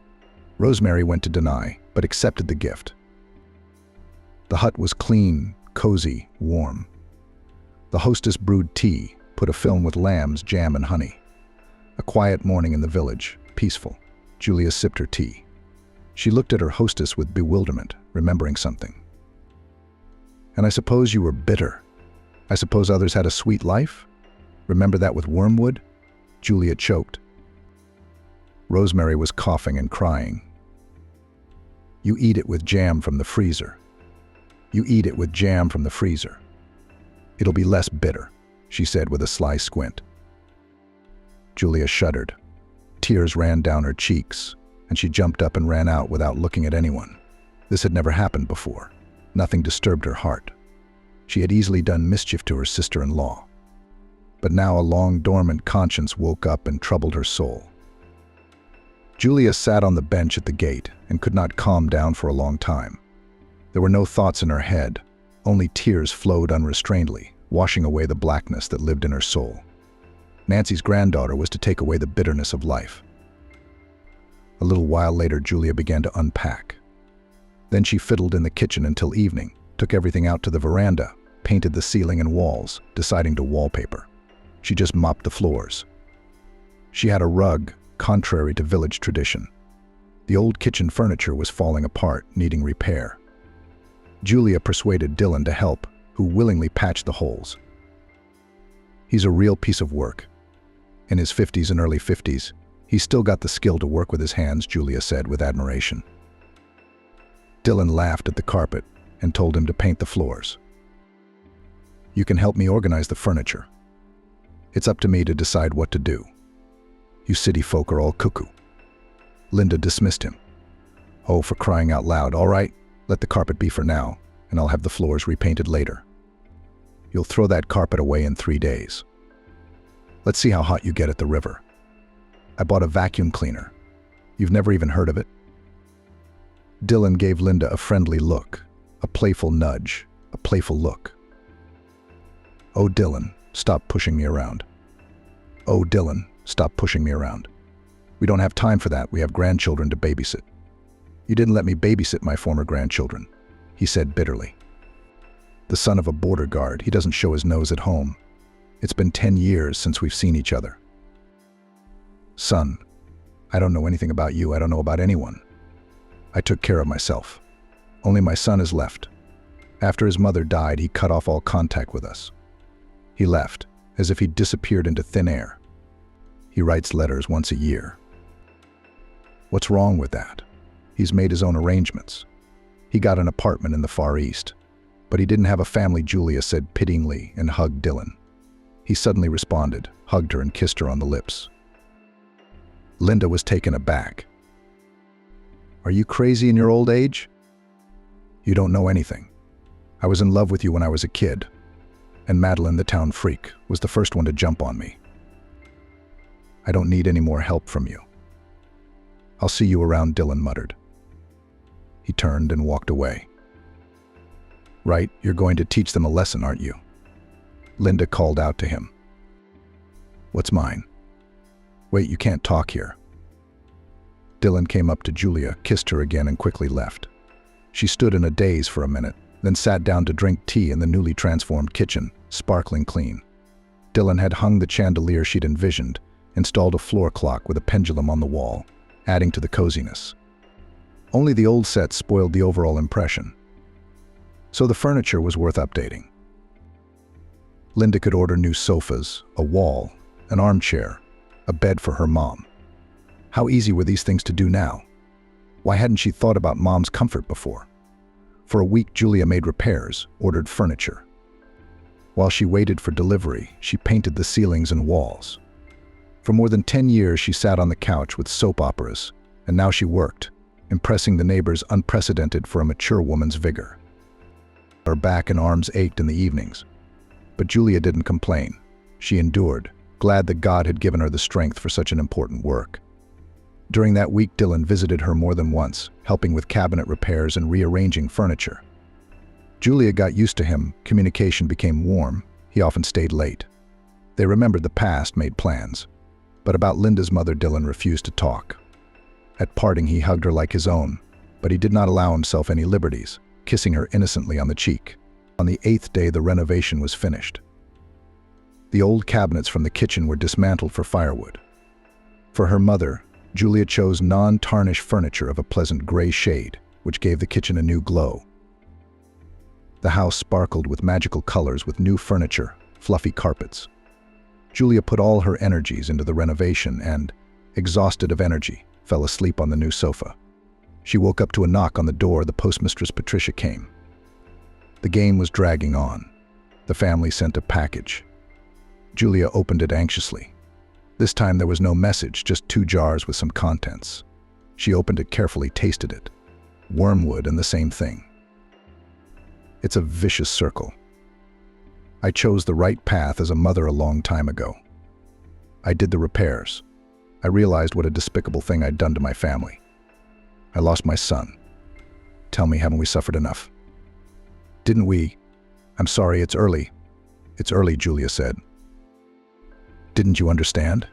Came Dylan's voice. Didn't you lock the door? They're going to steal my beauty. Scared you? Linda flinched. The door? Oh, that doesn't make any sense. What didn't I realize? You have to lock the door. That's not what I meant. You just said you didn't get it. Are you all kidding me? Nobody. You did this all yourself. You did all this renovation. If you don't want to tell me, don't tell me. Just go. Don't make a mess. I'm here. We need help with the household chores. My mom asked me to. All right, I'll come back in an hour. Dylan stomped around for a while and came out. Julia made breakfast, working out in her head the problem she'd been given. If Linda knows about her intrigues, Julia has to go through it too. First to feel the bitterness of life, and then there would be hope and a path in the distance. Her granddaughter Svetlova kept saying, and drank the jar of wormwood infusion to the bottom. She choked, took a drink of water, and collapsed without feeling. By evening, Dylan found Julia sleeping soundly in the kitchen. There was no way to wake her. He carried her to the hall and put her on the sofa. Linda looked charming in her sleep. Dylan decided to stay close to her, to wait for her to wake up, so he locked the door. He went into the kitchen. His eye caught a jar of some kind of potion. He sniffed something familiar. He remembered the inscription in the letter he'd recently received. Wormwood. Dylan thought that Julia's mother had continued the punishment, but he wouldn't interfere. Let things run their course. They say Julia herself had been scheming against her daughter-in-law for a year and a half, playing with her fate and her relationship with her son. Dylan turned off the light and lay down on the bed in the bedroom. He fell asleep quickly, a sound, healthy sleep. Julia woke up when there was deep darkness outside the window. She was surprised that she had no memory of the previous day at all. Opening her eyes, Julia squealed with horror. There was a dark silhouette standing on her doorstep. She ran to the bedroom, closed the door, sighed, looked at the bed, and a scream caught in her throat. In the semi-darkness, she saw Linda sitting with her legs overhung. She was pointing her finger, whispering that Julia had ruined her unborn children. Linda fell to her knees. "I'm sorry," Linda, the frightened woman, pleaded. "I pray to God. I'm guilty everywhere, but I don't hold a grudge." An ominous silence was her answer. When Julia looked up in fear, she saw that there was no Linda, but a man sleeping on the bed. She jumped up, a pounding in her temples. Her head was spinning. She listened silence. It was only when she looked out into the living room that she realized there was no one there. Turning on the bedroom light, Julia breathed a sigh of relief. "Dylan, how you frightened me." But he was sleeping soundly as a baby, not awakened by her cries. Turning off the light, Julia went into the kitchen. There was still someone standing at the threshold, a dark silhouette. It walked quickly toward Julia. Dazed with horror, she skidded back into the bedroom, but there stood her mother with an angry expression on her face, moved her whole body, approaching, threatening her with her finger. "Why did you have children, you naughty daughter? You've ruined everyone's life. You yourself are wearing silk. You didn't think about your mother." "Mommy, don't." "I'm sorry, don't swear, I'll fix it. Everything will be different," Julia begged. Her mother had almost reached her and held out her hands. Dylan woke up. He saw Julia staring into the void and whispering in a frantic plea for forgiveness. "Julia, what are you doing?" She finally saw that there was no one in the room but Dylan. His shout cleared her eyes, but the fear remained. "There's someone in the hallway," Julia whispered. "You're a mess," Dylan said, shaking his head. "You should take less of that stuff." "Why did you take wormwood last night?" "Wormwood doesn't give you visions. It was spiked." "That's right. And you knocked over the second bottle," Linda said. Julia flinched. Linda was talking to her. "Monkeys, monkeys eat." Linda laughed. "Oh my God, I'm imagining things again. Do you have a headache?" "Impossible," Julia said. "Let's go to Mommy. She'll tell you what to do. Take the jar." Julia obediently got ready. She could still hear footsteps in the house. Shadows seemed to lurk in the corners. She fumbled around, grabbing Dylan's arm. Without letting go of him, they came to Rosemary's room. She picked up the jar, took it, and laughed. "Well, my dear, how long will you dream of things? A mushroom for a mushroom. That's what you should have called the potion." Rosemary laughed again, but sat the guests down. She fiddled with the herbs and poured some fragrant tea. "Here, drink this. It'll make you feel better." "You must have a headache," she said to Julia. "Thank you." "I hope it doesn't make me quite," Julia mumbled. "If you don't want to, don't drink and get out of here," Rosemary said sharply. "Why are you acting so strangely? You're persecuting me and helping me." "Julia, remember the main truth: everything can be forgiven, but guilt in front of an innocent child cannot atone." At home, Dylan gave Julia a lecture, said that today he would not babysit her. He would come back in the evening. The woman entered the house anxiously, not noticing anything suspicious.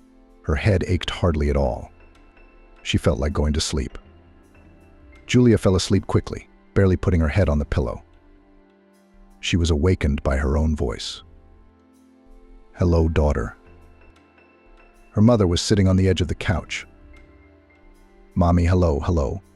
How I missed you," Julia exclaimed. "How beautiful you've made it. Would you have done it before?" "It was so nice," replied her mother. "Mom, I'm sorry," Julia cried, and tried to get up but couldn't. She forcefully crawled on the couch and opened her eyes. The whole pillow was wet. There was no one in the house. "I was dreaming," she whispered. "But Mom, we'll meet. In fact, I'll change everything." Her head was still heavy, dizzy and aching in her temples. Julia walked to the kitchen, took a jar of jam, tasted it automatically, struggled to do her household chores. Having moved, she decided to cook something tasty, to make pies to treat Dylan in the evening. She had a secret liking for her neighbor Christopher. He was as at ease with her as if he were her own. After an hour, she was surprised to note that her headache was gone and her consciousness was clear. A burst of strength and appetite reminded her that she was quite well. "Monkey helped, monkey," because after the tea I had dreams, Julia said. Julia started a new phase of her life and decided to find something to do to keep busy. She used to work for her husband at the prosecutor's office as a secretary. Together with Christopher's father, they had made a fortune and had become respected people in the city. But now Julia realized that no luxury could replace family. The longing for her son, the desire to see her granddaughter and meet her mother had become the main value of her life. It was getting dark. Julia cooked goodies and waited for Dylan to arrive. Then she got angry and decided to go to bed. There was a knock at the door, but instead of a neighbor came a girl who handed Julia an envelope and disappeared. This made Julia angry. She wanted to throw the letter away, but she overpowered herself, sat down and printed the message. There are many roads to redemption, but unfortunately not all of them are peaceful. Julia read aloud. Sounds like a threat. It's my job to scare you, came a man's voice over her ear. Who's there? Julia shrieked in horror and jumped up sharply. Dylan laughed. You're sincerely making fun of me, Julia rebuked him. Did you do it on purpose? I was baking you pies. You're not getting any. Get out of here. I'm an old woman, I have nerves. I have a weak heart. If I don't live to see my son and granddaughter, you'll be responsible for this sin. Just so you know, mark my words. You just cursed me, Dylan grinned. You should close the door. What's the fashion for you to swoop in like a witch? I'll go. Good night, madwoman. Wait. Sit down, eat. Woof. What are you doing? Well, you give me as a dog commands. Julia was outraged. Okay, sorry, I'm kidding. Get your pies. Okay, but don't scare me again. Next time, I'm sure I'll give my soul to God, without fail. You've got another 30 years on you, Dylan laughed. What kind of treatment is that? Are there no other words for me? There are. But you'll like them even less, Dylan replied. Shut up. It's scary to imagine what's going on in your head, Dylan said with a sudden change of tone. Then he added with a smirk, you, my love, are like a splinter in my head. Julia choked on her tea and coughed up tears. She wanted to say something. Instead, she sat silently, her eyes wide. You're out of your mind, Dylan grumbled. He hadn't expected such a reaction. He wanted mutual recognition, a warm relationship. He wanted Julia to lower her eyes demurely, take his hand, and tell him that she needed him. An indignant Dylan jumped up and ran outside. Julia straightened up in her chair. She hadn't expected such a reaction from herself. She considered herself a reserved lady. Where did she get this country bumpkin attitude from? Silly, she thought. The next morning, ashamed to remember last night, Julia fulfilled the promise she had made to herself. Before lunch, she went around the city looking for work. Everywhere she was offered only temporary help in the household. Then she resolutely went home and changed her clothes. Redemption is what was needed, she repeated to herself the words of the letter. The first thing Julia did was to stop by Rosemary's house and help her with the vegetable garden. Then she went around to the neighbors to make life easier for the elderly. She didn't take money for her work, and she refused to buy food. It was dark when Julia returned home. Her back ached, but she felt happy. For the first time in days, she felt proud. As she approached the porch, she heard some rustling behind the house. A dark figure. Was she imagining it? Deciding to see what was there, Julia took a few steps and suddenly fell into a hole. She hit her head on something hard and lost consciousness. When she woke up, Julia couldn't tell what time of day it was. It was completely dark. She twisted her head around and tried to get up. When she hit something, she shrieked and felt around, and there were wooden walls everywhere, with planks on top. She was trapped in some kind of box. A cold, sickening feeling of fear and hopelessness scared Julia to death. "Help me! Help me! Help me! Help me!" She screamed, hysterical.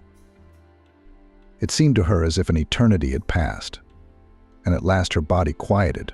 Her head was splitting with pain. Taking a full breath, Julia calmed down. She remembered the words of the letter. Not all paths to redemption are peaceful. This is too much, too much. You can't torture a man like this. You can't, Julia screamed and cried, pounding on the walls of the box. Then she noticed that the lid was sliding open. Julia put her hands and head against it and with an effort opened it. The daylight blinded her eyes, which were unaccustomed to brightness. She blinked, then stood up. Her heart nearly stopped with horror. She was standing in a grave, in a coffin, in a cemetery. Gathering her last strength, Julia began to climb out of the grave. At that time, an inebriated watchman came running to her screams. When he saw someone climbing out of the grave, he almost had a stroke. But he still ran up and managed to push Julia back when she was almost out. "Damn zombie. You've got a heart, but you've got an ugly face. Where did your kin put you?" muttered the watchman. Despair seized the unhappy woman, but she guessed to speak calmly. "Grandfather, grandfather," she cautiously called the watchman. "This is the work of the evil power. Lord, forgive me sinful, I repent, I swear I won't drink anymore. Grandfather, I'm alive, I fell here. I came to visit my family, and here's this open grave. Grandpa, help me, please." "Cunning, pretending to be a human being," said the watchman cautiously. He looked into the grave and saw Julia in black work clothes, with her hair tangled and loose. "Help me, you idiot, you damned bastard. Help me out of here. Get me out of here at once," Julia whispered in helplessness, like a hiss. "Holy Mother of God," the guard exclaimed fearfully and ran away, making the sign of the cross. "Go on, you heartless man. Get out yourself," he said. At the third attempt, Julia got out of the grave. The cemetery was deserted, with a field beyond. A narrow path led somewhere. But where was the village? It was hard to figure out. The paths to redemption are far from peaceful. How did I even end up here? How could anyone do this to a living person? Julia pondered. She sat down by the roadside and began brushing her hair, which seemed to be purposely knotted and tangled in the ominous silence of the cemetery. Thoughts of life and death came into her head. Here is the end of everyone's life, the grave. How much of us is empty, unnecessary, superfluous, and all of us have the same end in a hole under the ground. Lying on the damp earth, Julia thought, as long as I'm alive, I need to think about more than just myself. She didn't cry. She just accepted it. Washed, go down that path over there, as if the road was telling her. Or to a new life one must pass. Maybe this is the path of redemption, not a peaceful one. Mommy, tell me, you're the one who played games with me. How could you do this to me?" Julia knew the answer. She had forgotten the way to her mother's house. It was time to return to the place where her soul would be born again. In her mind, she forgave her mother for everything. It was important to go through this redemption, any hardship. It was necessary to beg forgiveness. The path led to the road, but no one passed by. After 15 minutes, Julia was exhausted. She was thirsty. Her legs ached. She sat down on the side of the road to wait for a car. A tractor showed up. By a fateful coincidence, Max was behind the wheel. He agreed to give Julia a ride to the village for a small fee. As she sat down next to him, she breathed a sigh of relief. Then she noticed a familiar backpack at his feet. Julia leaned over and was horrified to see the secret embroidery on the strap, which she herself had custom-made for her son. "Explain at once where you got that from?" she asked sharply, stopping the tractor. "I found this backpack by the roadside, picked it up." "It was a long time ago," Max replied. "I don't remember when. Tell me the truth." Julia slapped the driver. Max did not tolerate it, got out and threw the woman out of the tractor with force, and then drove away. Julia made her way to the village in tears. She was determined to find out about the backpack. The hope of finding her son loomed ahead. His backpack was here, which meant Liam was coming not far away. He and Linda must be messing with me, Julia thought. When she got home, she locked herself in the dark and fell into a heavy, restless sleep. Dylan came to her more than once, but he couldn't get through to her. Julia woke for the first time late in the afternoon. She heated water and washed herself properly. She ate with appetite. Life was coming back to her. The apathy of the last few days had subsided. Julia got dressed and picked up her papers, deciding to go to the police station. "Hello. 5 years ago, my son went to the village of Rodnoy but never returned. Wait. The officers on duty will call the district police officer to you and make a statement with him," Julia was told. An hour later, the woman was invited to the office. "Hello, Kevin. This is the district commissioner." "What do you want to see us about?" the man asked. Julia detailed the events of 5 years ago and described yesterday's incident with the backpack. She was asked to write a statement and promised to look into it. In the evening, she received a phone call and was told to come to the station. They refused to search for her. No good. "Here's a brand new backpack with no embroidery." They searched the house, found nothing, Kevin said, showing the backpack. A clever man figured out what was going on. He got rid of his son's things, burned them in the backyard. Julia got nowhere. The trail went cold, but she didn't take a statement. "Your Liam's missing," the precinct officer said harshly, shooing the woman away. But Julia didn't give up. She decided to turn to Dylan for help.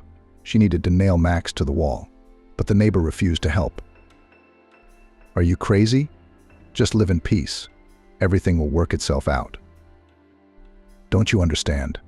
That's my son's backpack. I haven't seen him in 5 years. This bastard's obviously up to something. If you don't help me, I'll go to him myself." "You can't stop. And anyway, where were you yesterday? Wandering around the vegetable gardens again?" "Yes, I was helping. Digging underground." Julia didn't want to say anything to scare Dylan. "I'll be honest, it's a great distraction from my darkest thoughts." They stood in the doorway, embracing each other as if they were young, with all the burdens lifted from their shoulders. People who had passed the test, forgiven each other for the present and the past. Dylan and Julia made no secret of their relationship. Rosemary took it calmly, only told them to help with household chores as before. 2 days after the cemetery came a new message. Julia was already waiting for it. She opened it without excitement. It was a postcard with an invitation to visit the vacation home by the river. Dylan took the news calmly. Rosemary sighed mysteriously, smiled imperceptibly. They both knew the landlady of this inn. Julia was waiting for the last test.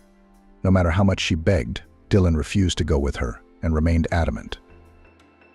Julia hastily packed, took the invitation card, and set off on her journey.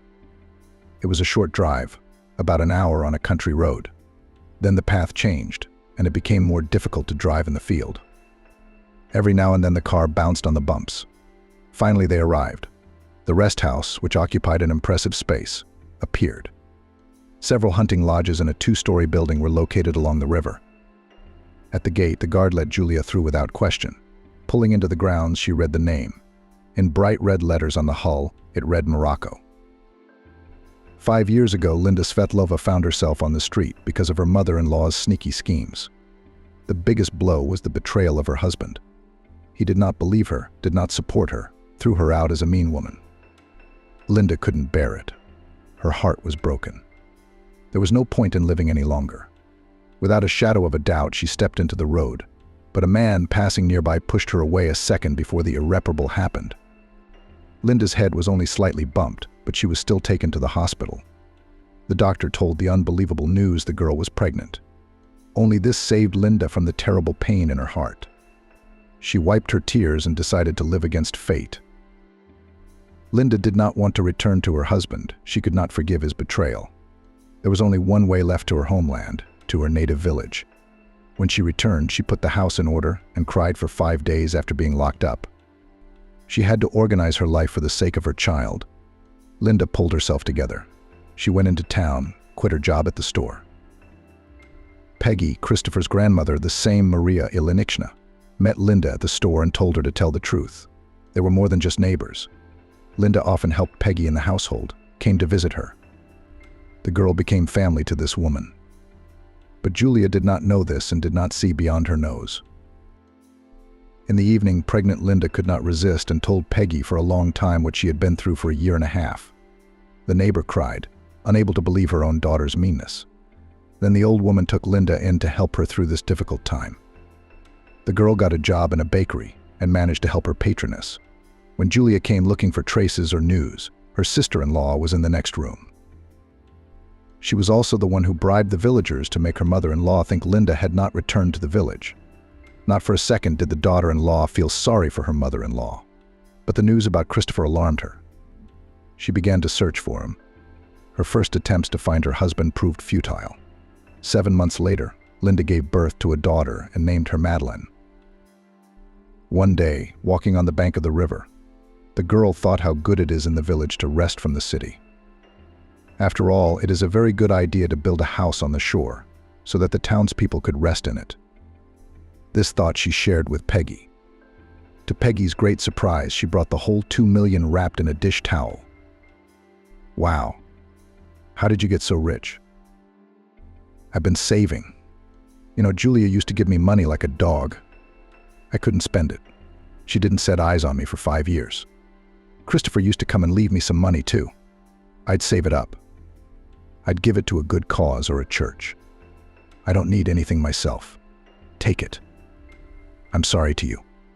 I've been suffering because of my daughter. Thank you, Linda said. It's not just for me, it's for you and a good cause. After consulting a lawyer from the city, Linda got a permit and bought a plot of land by the river. The first house came out small. At first, she didn't think it would be anything worthwhile. She advertised in town and people showed up. They bought places 2 months in advance. A year later, they built 2 two-story buildings and added hunting cabins. The demand did not fall, and the profit grew. For the summer, Linda and her grandmother moved to a cabin built especially for them. All the while, the girl continued her search. She knew that Christopher never came home. He had been expelled from his job because of his long absence. Linda traveled all over the neighborhood in search of her husband. One day, she remembered the God-forsaken village of Red Lion, who lived under the name of William. Scraps recalled the past. Once he easily settled a dispute between the men, reading from the former lines from the laws. After that, the villagers began to go to him for minor matters, to secure their property by law or to formalize the land, to fill out documents. It became clear that more than just a guest was being sheltered. Over time, Christopher grew cold toward his common-law wife. An unknown anxiety overtook his soul. He went to the river all day long, wistfully remembered the same village, grandmother, paintings. The past life was gradually coming back to him. Roberta immediately realized that William began to avoid her. The stern girl packed her things and returned to her mother. Linda did not even think of returning him. He only brought suffering with his indifference. There, in the depths of memories, awoke the feeling of a mysterious girl with a basket of flowers. He saw her in a dream, walking along the road. Then all was cut short by a black cloth. So he was tormented for another 6 months in fragments, remembering the past, trying to find out where he was found. And the next day, without informing anyone of his plans, he got ready to go to the village of Rodno. In the morning, he got up early, got on his motorcycle and drove away. Almost 2 years had passed since he had crashed before reaching his destination. Now he knew for sure that this journey had to be completed. That same day, Linda arrived in the village of Krasnoye. She went around 5 yards before they dared to tell her the truth about the accident. Linda was taken to Christopher's house, but no one was there. The villagers waved goodbye and invited her to visit. She could finally tell them who they had taken in. "He's from our village," they said. Christopher pulled onto the road, read the signs, looked around. Then he looked at the cars that occasionally passed by. He instantly refreshed his memories of that fateful day when a tractor had driven into him on this very spot. "Linda," a sharp pain stabbed at his heart. "How could you be without me?" He guessed that the whole misfortune had befallen them only because of his own mother. One planted packet of pills and a fictitious note had ruined entire families' lives. Christopher took a long time to come to his senses, hesitant to continue on his way. He walked between the trees, climbing out of the abyss he'd been living in for the past 2 years. It was like coming out of a coma. Finally, he decided to go to his grandmother to cheer and comfort her. It seemed to him that an eternity had passed. When he reached the doorstep of his grandmother, he ran into the veranda. Toward him, hearing the motorcycle, Peggy ran out. Both were crying and laughing. "Christopher, you're alive, sweetheart. I believed you'd come back, that you were alive," she exclaimed. "Let me look at you. You've grown up so much, and I'm still the same as my grandmother." "Don't cry. It's all right. Everything will be different now," answered Christopher. "And you rascal, How could you torture us for 2 years? Didn't your heart ache? Didn't you feel sorry for your family? I just remembered you today. Grandma, where's Linda? Did she come looking for you? You don't know anything, Peggy said, and led him into the house. Christopher saw a little girl looking at him with clear blue eyes. Daughter, he breathed out and choked back bitter tears. I kicked out my pregnant wife. For 2 years, she was alone without me. The girl shook her uncle's hand and ran off to play. She did not immediately get used to strangers, brought up by her mother and grandmother. She was too young to understand the complexities of life. Where's Linda? Did she go looking for you? She's been looking all the time. She went to Red, Peggy said. Christopher shuddered, realizing that he had missed his wife and that fate was confusing them. He decided to wait here for her return and had a long talk with his grandmother.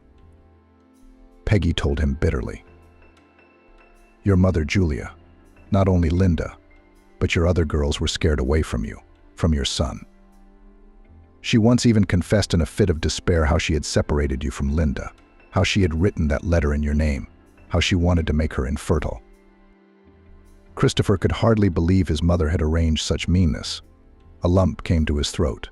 He shouldn't have believed his wife defending his mother. Because of her, he almost lost the life of his wife and daughter. "Granny, you can't let it go. You can't let it go. You can't. I don't want to see her again. I don't want to know her." Linda returned late that night.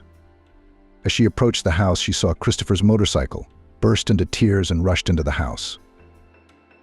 Linda rushed in and threw herself around Christopher's neck because she knew her lover had not betrayed her. Peggy ran to her mother and began beating Christopher with her palms, afraid that her uncle would hurt her mother.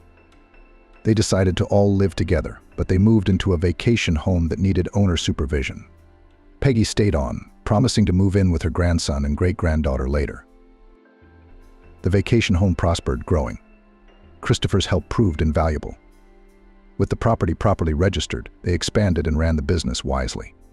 Christopher called his daughter Baby and spent all his free time with her.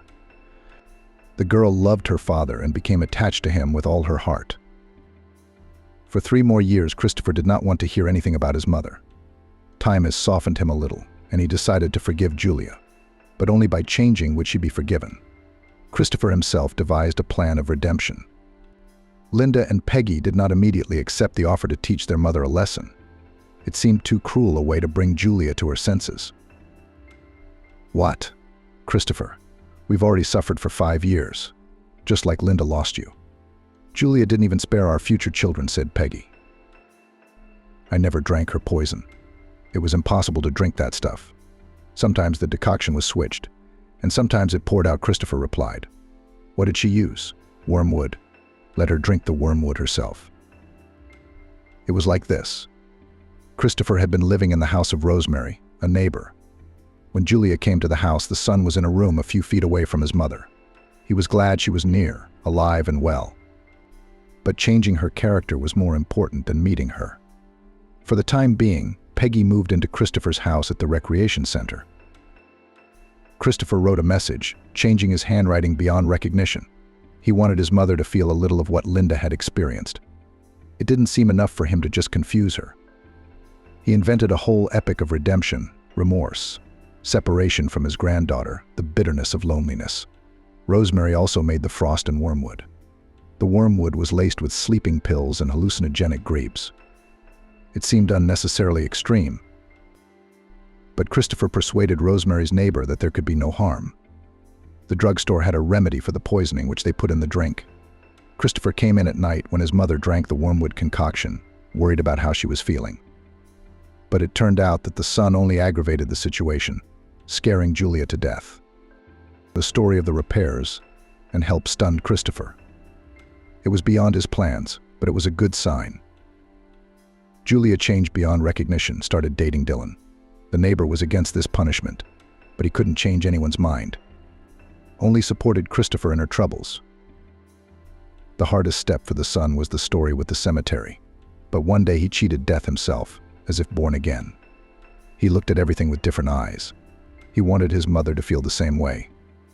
He made a shallow hole, but forgot to put the shovel away. Julia hit her head, luckily not badly. Christopher gave her a shot with sleeping pills and took her to a pre-prepared hole in the cemetery. There was actually a man to be buried there, so the grave was dug hastily.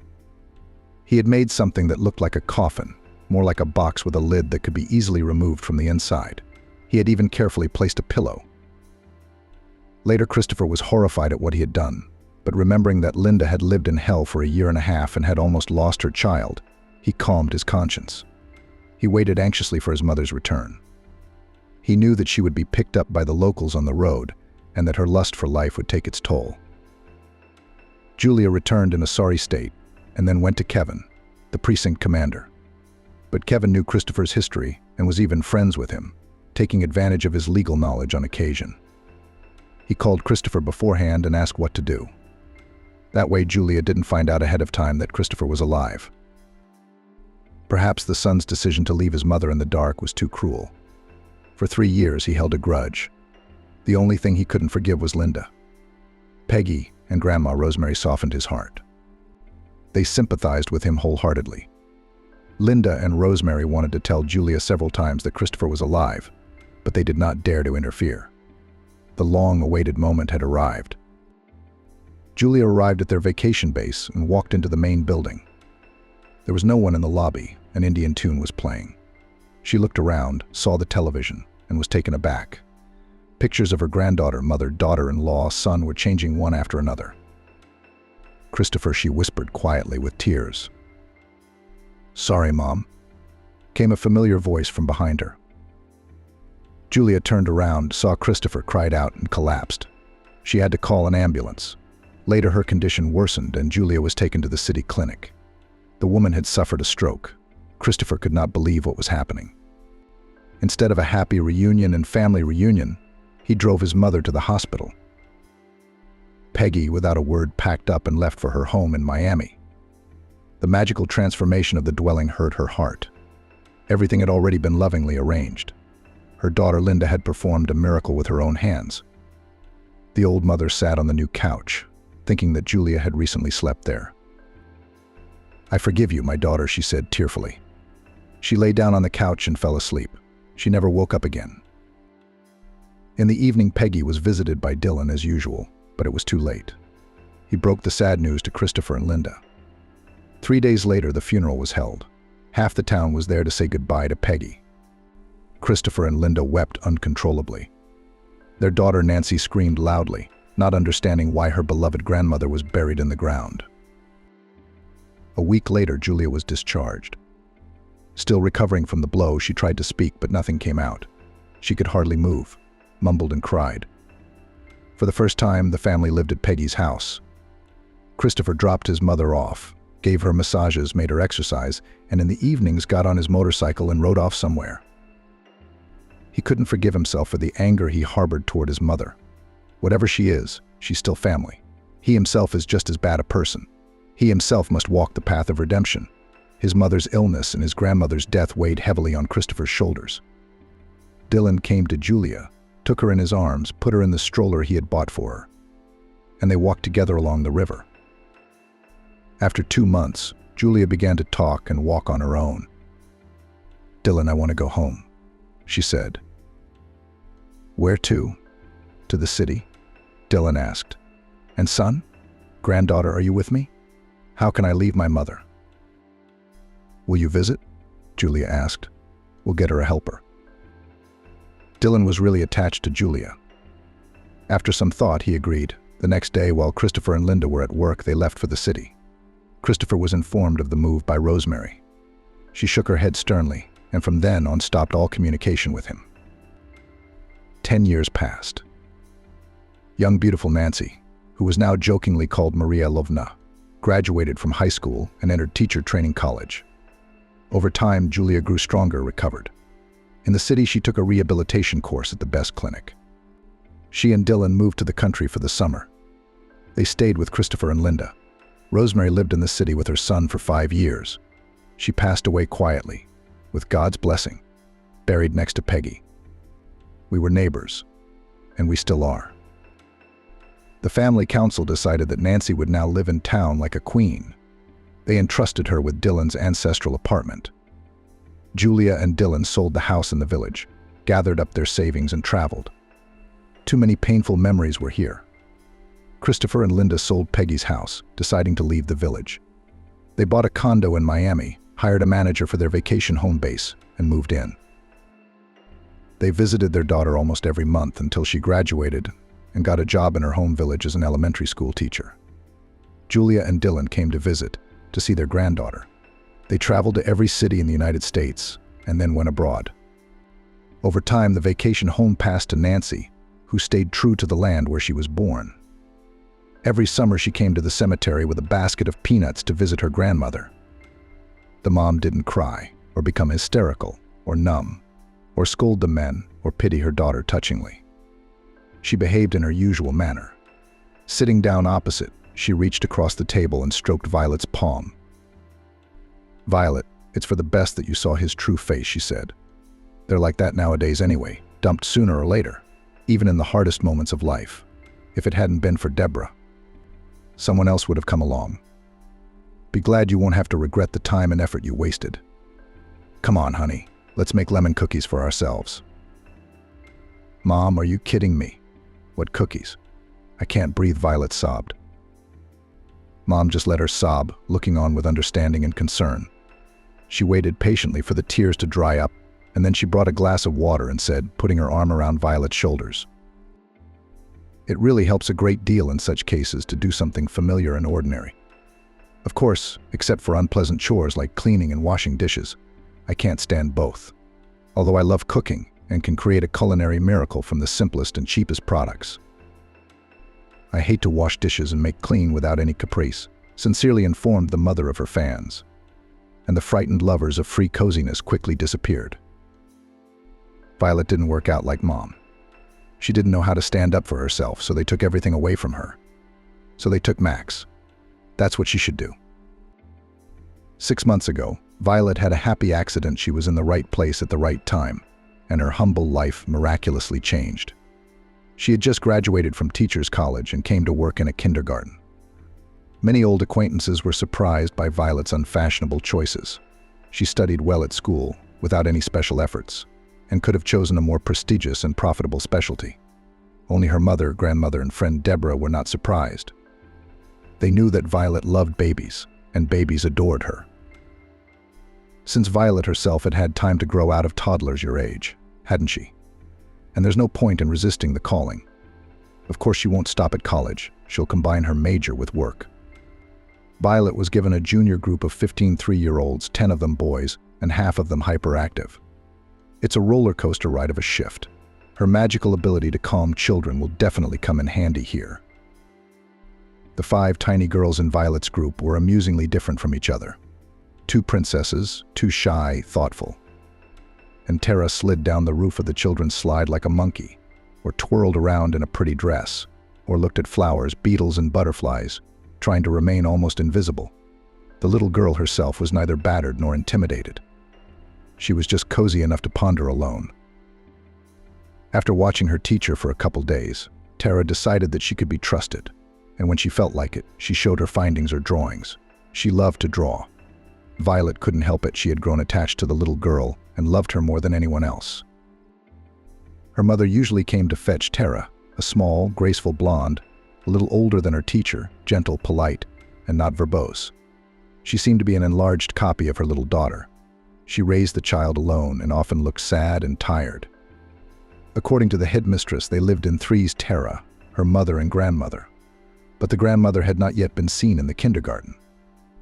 They gossiped in the kindergarten that she was against Tara's birth, persuaded her daughter to have an abortion, and now she did not help in raising the little girl on principle. Violet felt even more sympathy for the girl. She herself had grown up without a father, but she had never doubted the love and care of her mother and grandmother during her childhood. Violet could have grown up distrustful, wary. But her mother's easygoing nature got in the way. Mama was convinced that most people weren't bad. They're just very different, and that's why there's misunderstanding between them. It was Violet's 3rd month at the daycare center. One day, instead of Mama Mia, a sturdy, charming brown-haired man of about 25 came to pick up Tara. He was energetic, tanned, with gray-blue eyes and a bright, self-assured smile. Violet thought he realized the impression he'd made on the young educator, and it was a shame. Had Tara's father remembered her? She thought, but in an instant she realized no, it was not her father, but her mother's brother. And she said out loud, "I can't give my child to a stranger. It's for the safety of the children entrusted to us. Tara's mom didn't tell me someone else was coming for her." "No problem," the stranger apologized generously. He pulled out his cell phone, made a call, and said into the receiver, "Mia, here is the most beautiful Mary Poppins. Me baby does not give me the baby. Talk to her in your own voice that I'm not a stranger." And he put Violet on the phone. "Violet, it's me, Mia. Violet, it's me, Mia. It's Tara's mom's voice. I'm sorry I forgot to warn you yesterday. My brother Max is here, and I asked him to pick up Tara so I wouldn't have to run from work."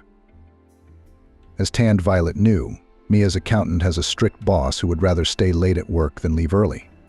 Sometimes all the kids are already picked up, and Violet and Tara are still walking alone on the playground, waiting for their mom. It's good that Mia will get some rest, and Tara won't feel bad that she's the last one to be picked up, and for some reason it's very unpleasant that the young man is not Tara's dad. Though that doesn't mean he doesn't have kids of his own. Why should she care about that anyway? "Thank you for your vigilance," said the guy with a mock serious look. "Can you be trusted? Come, uncle, little girl, let's go home." At the exit, he turned around with the girl in his arms. "My name is Uncle Max." "Goodbye, Uncle Max." Violet said goodbye with a restrained smile and forced herself to turn around and walk from the locker room to the group. Don't let him think he impressed her. She sees uncles like that every day. It's so commonplace, and his smile is Hollywood. Like an ad man or a salesman. It's embarrassing. Anyway, it didn't work out for Violet. She kept thinking about Tara's uncle all evening, and the next day he came for her niece again. The usually cautious, reserved Tara ran to him, spreading her arms. "Uncle, pardon me for asking," Violet ventured to ask. "Is everything all right with Mia?" "Everything's fine," Uncle Max assured her. "I just thought I'd relieve my little sister. While I'm here, at least let her live without the daily evening races to the kindergarten. I'm out of contract, so I came to my folks for a vacation. I don't know how it's going to go." He was probably waiting for Violet to ask him something about who he worked for, where he worked. But Violet only nodded and said, "Okay, I see." And then she felt how stupid and boring it sounded. "Oh, I almost forgot." He slapped himself lightly on the forehead and held out a box of expensive candy. "These are for you. Violet and her mom used to get them on holidays." "Thank you." She was surprised. "What are the gifts in honor of?" "In honor of our acquaintance," the boy smiled. The next day he brought 5 large cherry roses. Tara was jumping up and down, happy with her favorite teacher's gift. Violet didn't have time to find the right word. The uncle picked up his niece, promised to come back tomorrow, and walked out the door of the group. Violet, after some thought, took the flowers home and told her mother about her new acquaintance. "Anyway, he's not a cheapskate," Mom laughed lightly, admiring the bouquet. "The flowers are gorgeous. Now, so many men do not give flowers. Even funny to say, they consider women mercantile for the desire to get a bouquet or a cup of coffee in a beautiful coffee shop. They draw stupid conclusions. Yes, I will always support a man in difficult moments. Do not reproach. I will share all the hardships, but I do not intend to do it for a known bogeyman. One good thing is that you can see them right away." "Oh, I'm distracted." Mom loved lyrical digressions, as she called them. She didn't share the details of her personal life with Violet, but she was happy to think out loud and you could more or less understand what she was going through. Haley had a happy streak. She was always interested in life, even if it wasn't going well. It was probably what made her look younger than her years and all of her classmates. Despite her modest income, she didn't hover in the clouds, but just a little soaring above reality. "Do you seem surprised and confused?" she asked Violet. "Why would I be? The usual. A young man has decided to court you in the classic way. That's not a bad thing, as long as he's not married. I don't advise you to get involved with married men." "You're so pretty, Violet. Girls have been guessing that since they were little. You don't seem to have any doubts, do you?"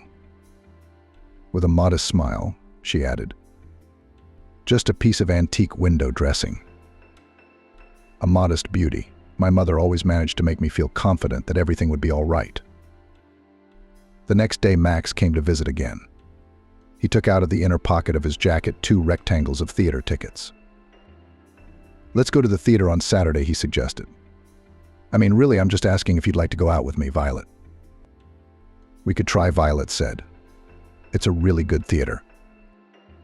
Saturday night, Deborah popped out, caught Violet packing. "Wow," she said, her eyes widening in amusement. "Are you putting on a case? Did something unusual happen?" "My best friend doesn't know." Haley hummed and disappeared somewhere. Violet was a little confused. Her friend could guess what was going on, even in the middle of nowhere. And here was such physical evidence. Haley sewed at home.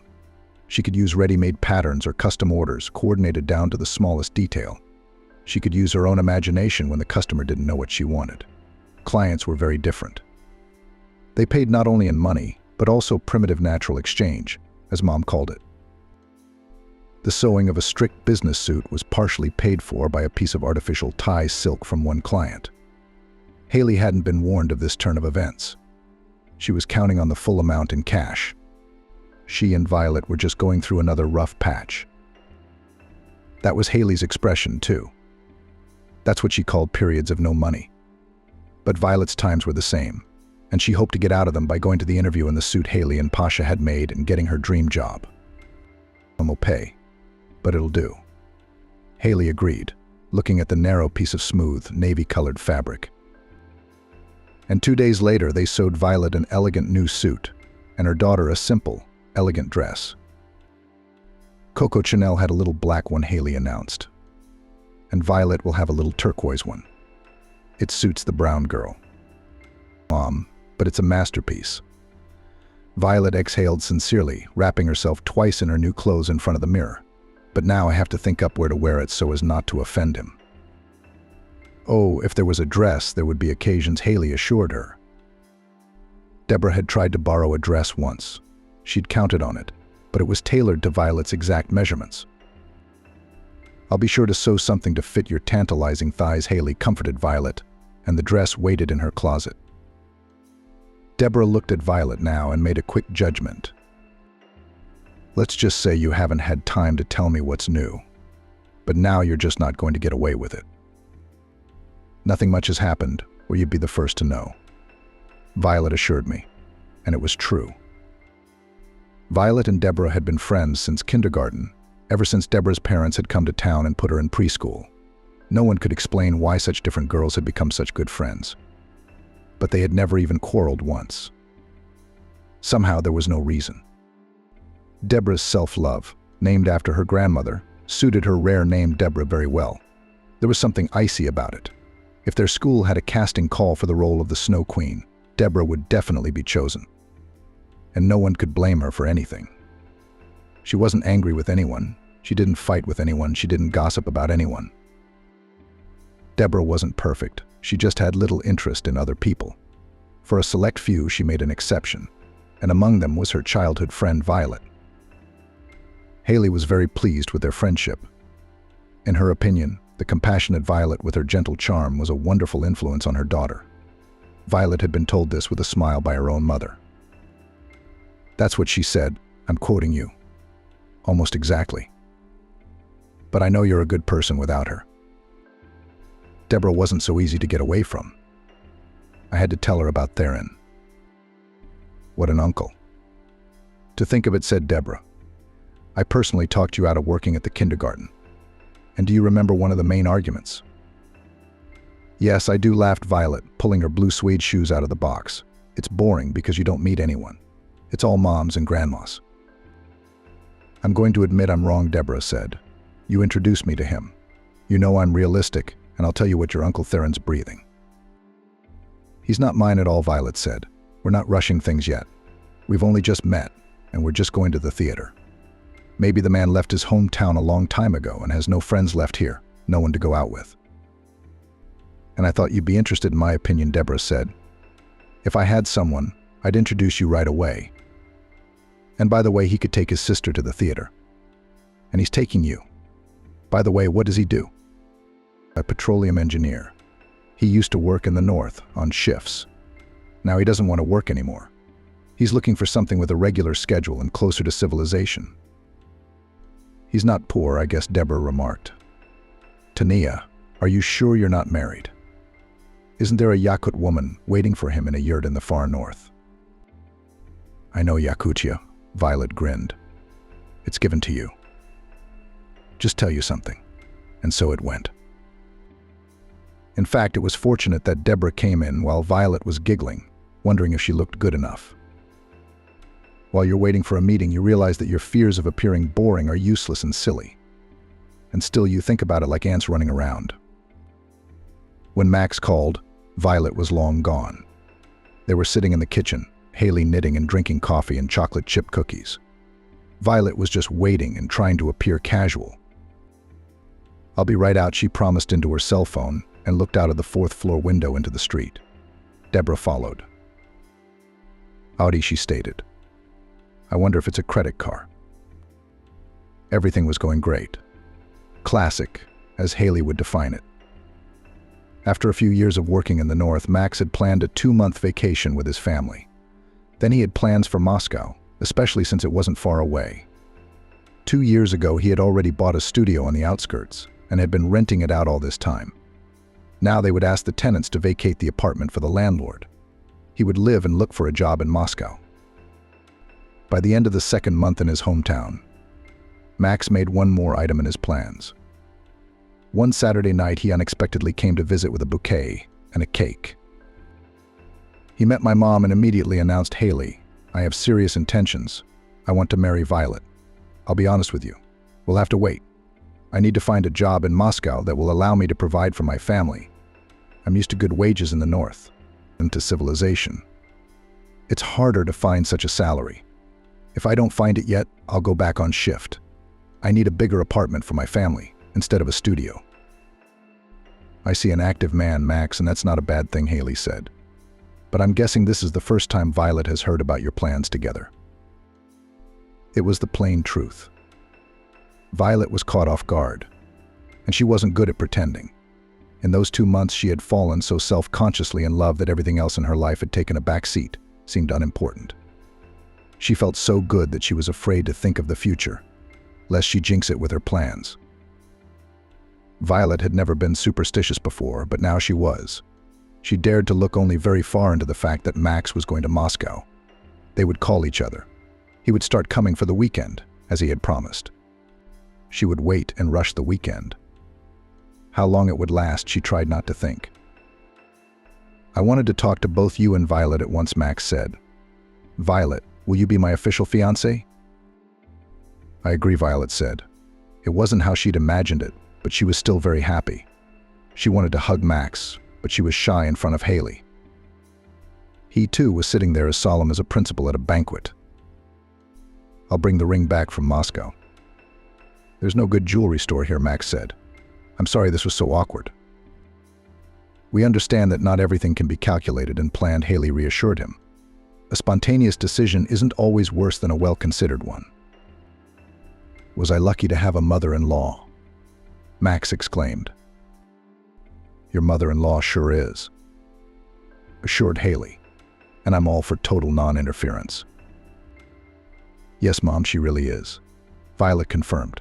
Her voice didn't even sound familiar. It was more melodic today because she was singing inside. Max could have gone to Moscow without this offer. She hadn't expected anything like that from him. It wouldn't even occur to her to take offense at his not promising anything. It turns out that he really cares for her, too. He wants her to know that he's serious on his part and to wait for him. Being a bride makes the waiting somehow different, and it makes it so much easier for her to wait. And the next week, just before Max left, was her birthday. Max had booked a banquet at a cafe for the closest of her family. On Violet's side were Haley and Deborah. The groom came with his mom, his sister, and Tara. Violet, you weren't ready to meet your future mother-in-law on her birthday, were you? Deborah whispered to her. Not really, Violet admitted. But if that's what Max wants, I don't mind. "It's your birthday," Deborah reminded her. "I don't really keep track of." Violet remained in their arms. It was the first time she'd ever been to a party, even a small one. All her holidays had been celebrated at home and in the nursery. She looked with interest at the decorated table, the beautifully folded napkins. Evelyn, her mom, found an approach to Max's silent mom, and they talked about fabrics. Mom was generally good with all kinds of people, but she liked her privacy best. Mia, Max's sister, looked tired, but she tried to seem cheerful and lively, like a birthday party should be, praising Violet in front of her mom. "She really likes me, and she's so sweet," grateful Violet thought.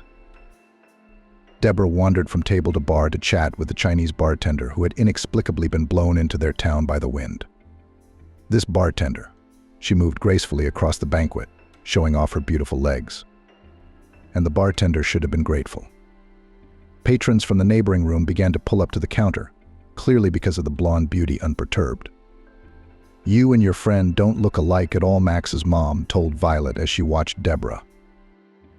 "Of course we're not sisters." Violet laughed. She wanted to spend the evening alone with Max. But it's still nice. Tara's interesting. She'll probably spend a few days drawing everything she's memorized.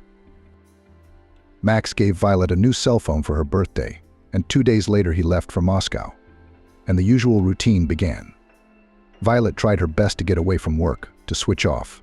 She even tried once again to learn from her mother the wisdom of cutting and sewing. "Are you missing me that much?" Haley asked understandingly. "Yeah," Violet said. "I didn't expect it. I thought those feelings were invented for novels to make them more interesting for women to read. I was sure I'd live in peace."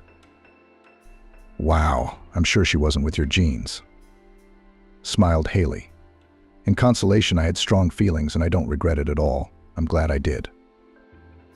Max came every week at first, then every other weekend. Violet understood that it was hard to spend 12 hours on the road after a work week and then drive back a day later. Sometimes you just need to sleep at home without anyone interfering. On New Year's Eve, Max invited Violet to his place. He'd show her Moscow at the same time. Sometimes you need a change of scenery. Violet was careful to tell her mother. What would she say to that? Violet thought. "Violet, you really are old-fashioned," said Haley. "Do you think I'm going to talk you out of it?" "No, of course not. We're not in Victorian England, and you're not a schoolgirl. You're an independent adult. It's bound to happen at some point. I'm happy for you that it's not too soon and it's not the wrong way around. And love is important. Trust me on this." Violet believed her mom. She was sure, without proof, that her mother understood love. "Who are you going to spend New Year's Eve with?" "Yeah, are you going to Grandma Jordan's?" Once upon a time, the four of them had lived in this small apartment: Grandma, Grandpa, Mom, and Violet. Violet didn't remember Grandpa very well. He had died early, and Grandma had lived with them for a long time.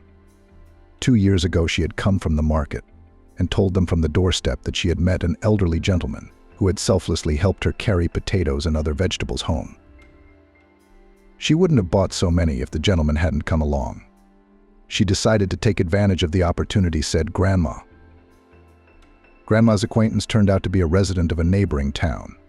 He had a house in the private sector, where he lived alone. His children lived and worked in Moscow and rarely came to visit. His wife had died a few years ago. Jordan had come here for a friend's anniversary, and now he promised to visit more often, Grandmother said coquettishly. Violet and her mom laughed and forgot about it the next day. Jordan wasn't kidding.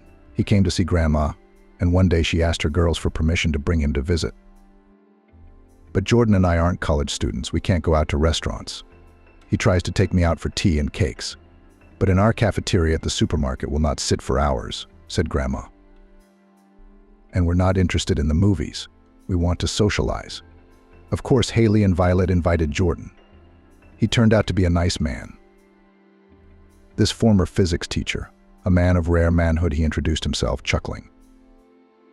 He was no longer teaching at the school, but he ran some kind of technical club for children at the local house of culture.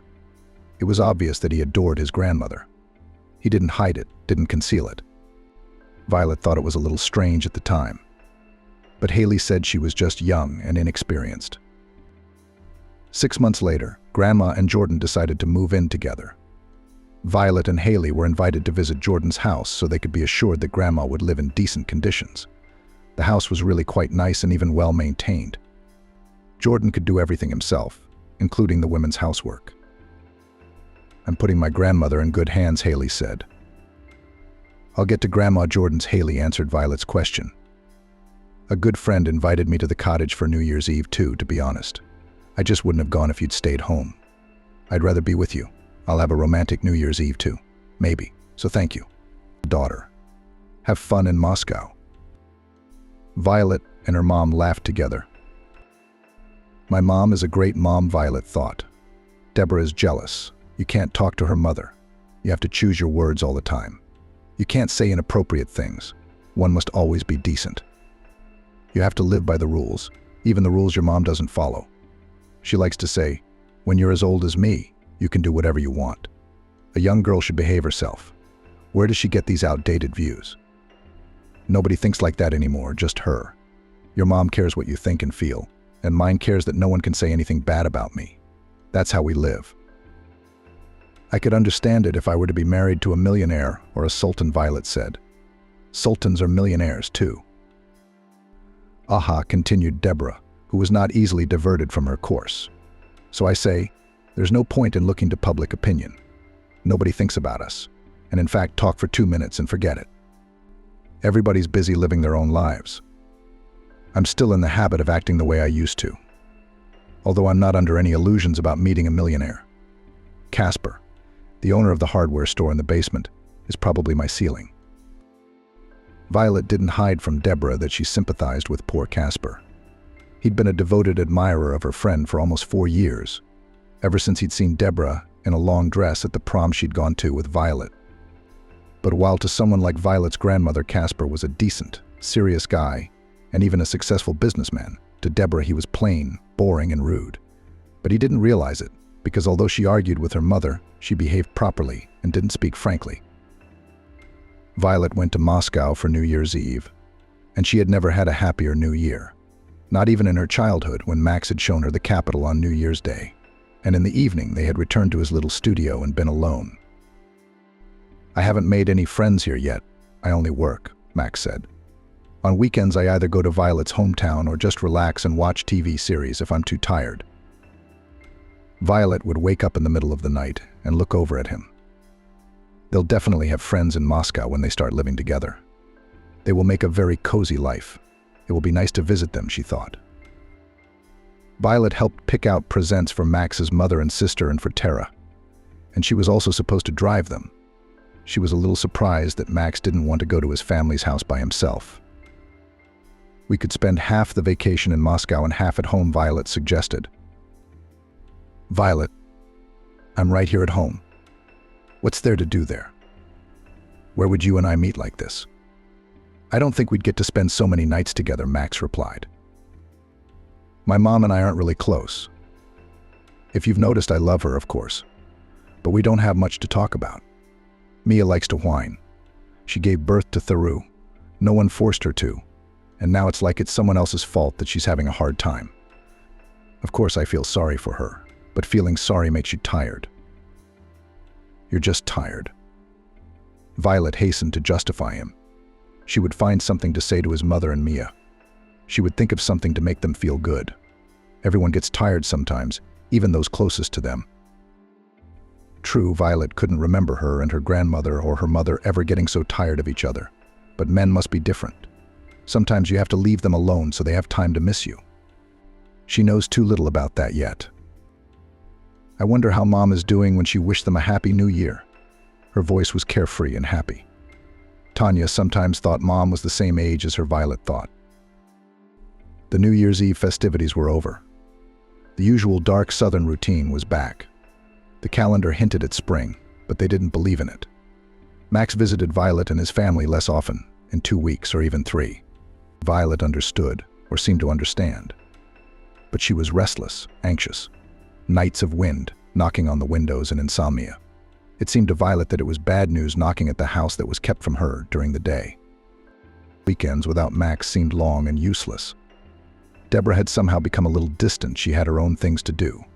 She had even stopped asking for details. Slowly, Violet became friends with Mia, Max's sister. The soft-spoken Mia came to visit with her daughter, Tara. They drank strong tea with a spoonful of homemade herbal balm, a gift from Jordan's grandmother, and Mom would read a book to Tara or play with her. It was a little funny and very unusual for someone to address Mommy as Baba Haley, but it didn't make Mommy sad at all. Baba is a child's confidence level. Stupid girls. The girls weren't so stupid. They understood. Violet was pleased that Mia and Tara were visiting them often. It was like Max was getting so much closer, and Max would say every time they called, "Thank you for taking care of my girls." Violet's mom always encouraged them to pop in and out more often, and Max's mom was slow to invite them over. "She's such a person." Violet's own mom would reassure Violet. "And by the way, it was for the best. She's probably not interested, and she doesn't need to know everything about you, to watch you, to control you, to find things out. It'll be easier for you if you ever get married." Mama said it in good faith, without innuendo or double meaning. But Violet still didn't like it. If and someday. Is anything else ambiguous, she thought. After their promises and arrangements and all the wonderful things between them, it was springtime, when it was still cold in the morning without gloves, but the parks were already filled with pale green smoke from buds barely bursting on the trees. Violet had been sent to New York for a scholarly conference for child care providers and educators. Perhaps some of the family child care providers would have liked a change of scenery and a trip to New York. But the head sent a free Violet, who sympathized with her, very much a young and responsible specialist, for all the time of work without conflicts with the parents of pupils.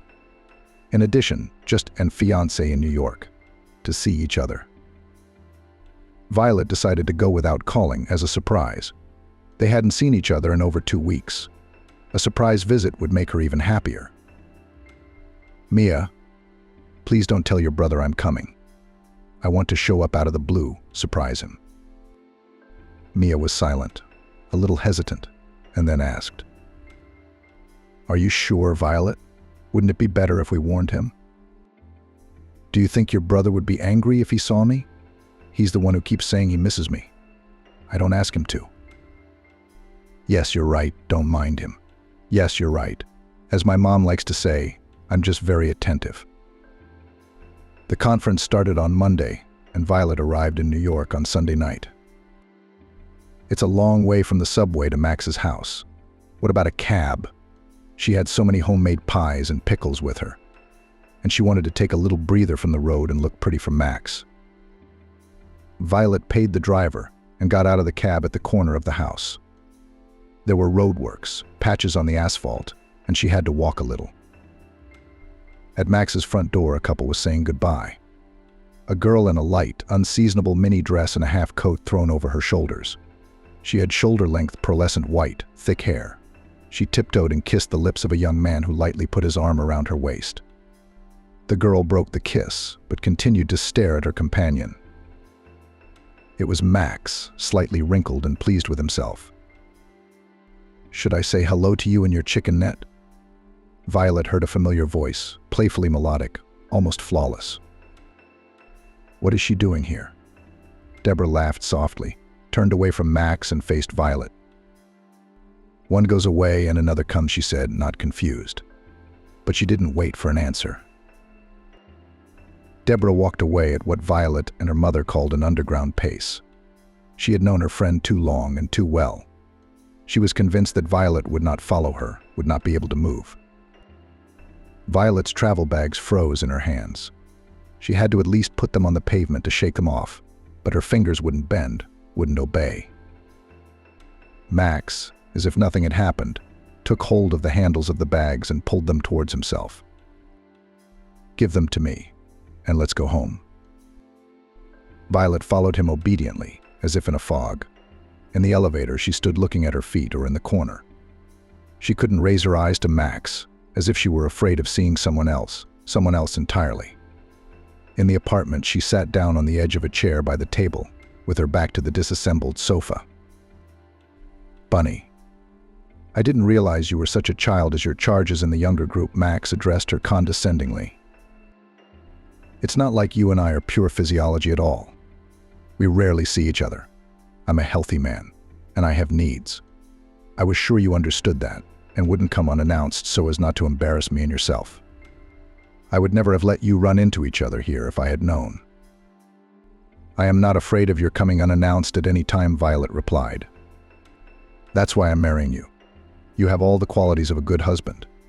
That pseudo-friend of yours is the kind of woman you'd love to spend time with. Only idiots marry them. But you're not an idiot. You want a homemaker who's easy to fool. You're not that kind of girl. You just want to establish yourself at the expense of others. At least make snide comments about those who are more fortunate. And you fell for it like a little girl. Yes, she gets leftovers, and she convinces herself that she's beaten someone. Violet listened to him, daring him to look up. He didn't think he was wrong. He saw himself as a gift, a prize to be fought over. I guess it was good to be like that as long as there were fools like Violet. She stood up and picked up a smaller bag from the floor. There's your other one, with the pies and the winter cooking. It's for a present. Max, with a conciliatory smile, blocked her path by the front door. Don't be silly, Violet. Where are you going for the night? A hotel. I have a government room booked. I'm here for a conference, not to catch you red-handed. Oh, we're so strict, we're practicing the abused wife. Let me through. Yes, go ahead, of course. What am I, a beast? When you stop, call me. Where are you staying and when will you be free? We'll go out after my work and your conference. He had a friendly smile. It was funny. He didn't even think to hide it, or even pretend to be remorseful. Violet didn't even have tears. It was like a stone had been placed on her chest. She decided not to call her mom. She wouldn't do anything to help, but she'd only get upset, think more silently, and open orders more slowly. At 7 p.m. The next day, when Violet had just gotten back to her room, Max called. Violet had agreed with herself yesterday that she would not answer the phone, but she broke her promise to herself. Different things happen. People change, realize something in one night, Max said, naming the address where to pick you up. He didn't doubt it at all. She realized that she'd overreacted.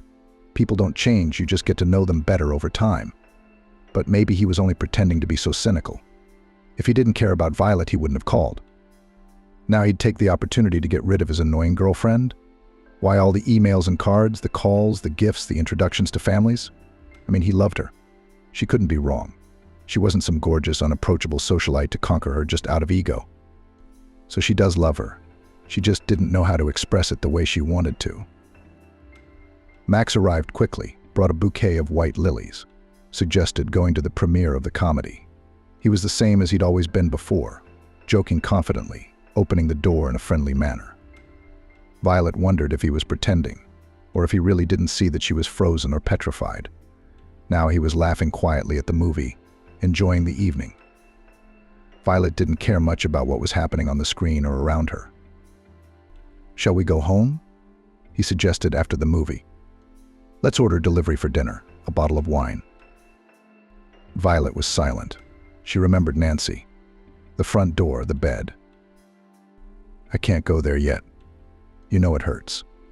And you're not even apologizing. It's as simple as that. Just because I love you doesn't mean you can do this to me. Here we go. Max tossed back gloomily. It was all good, after all. And again, these rural pretensions. It's really your element.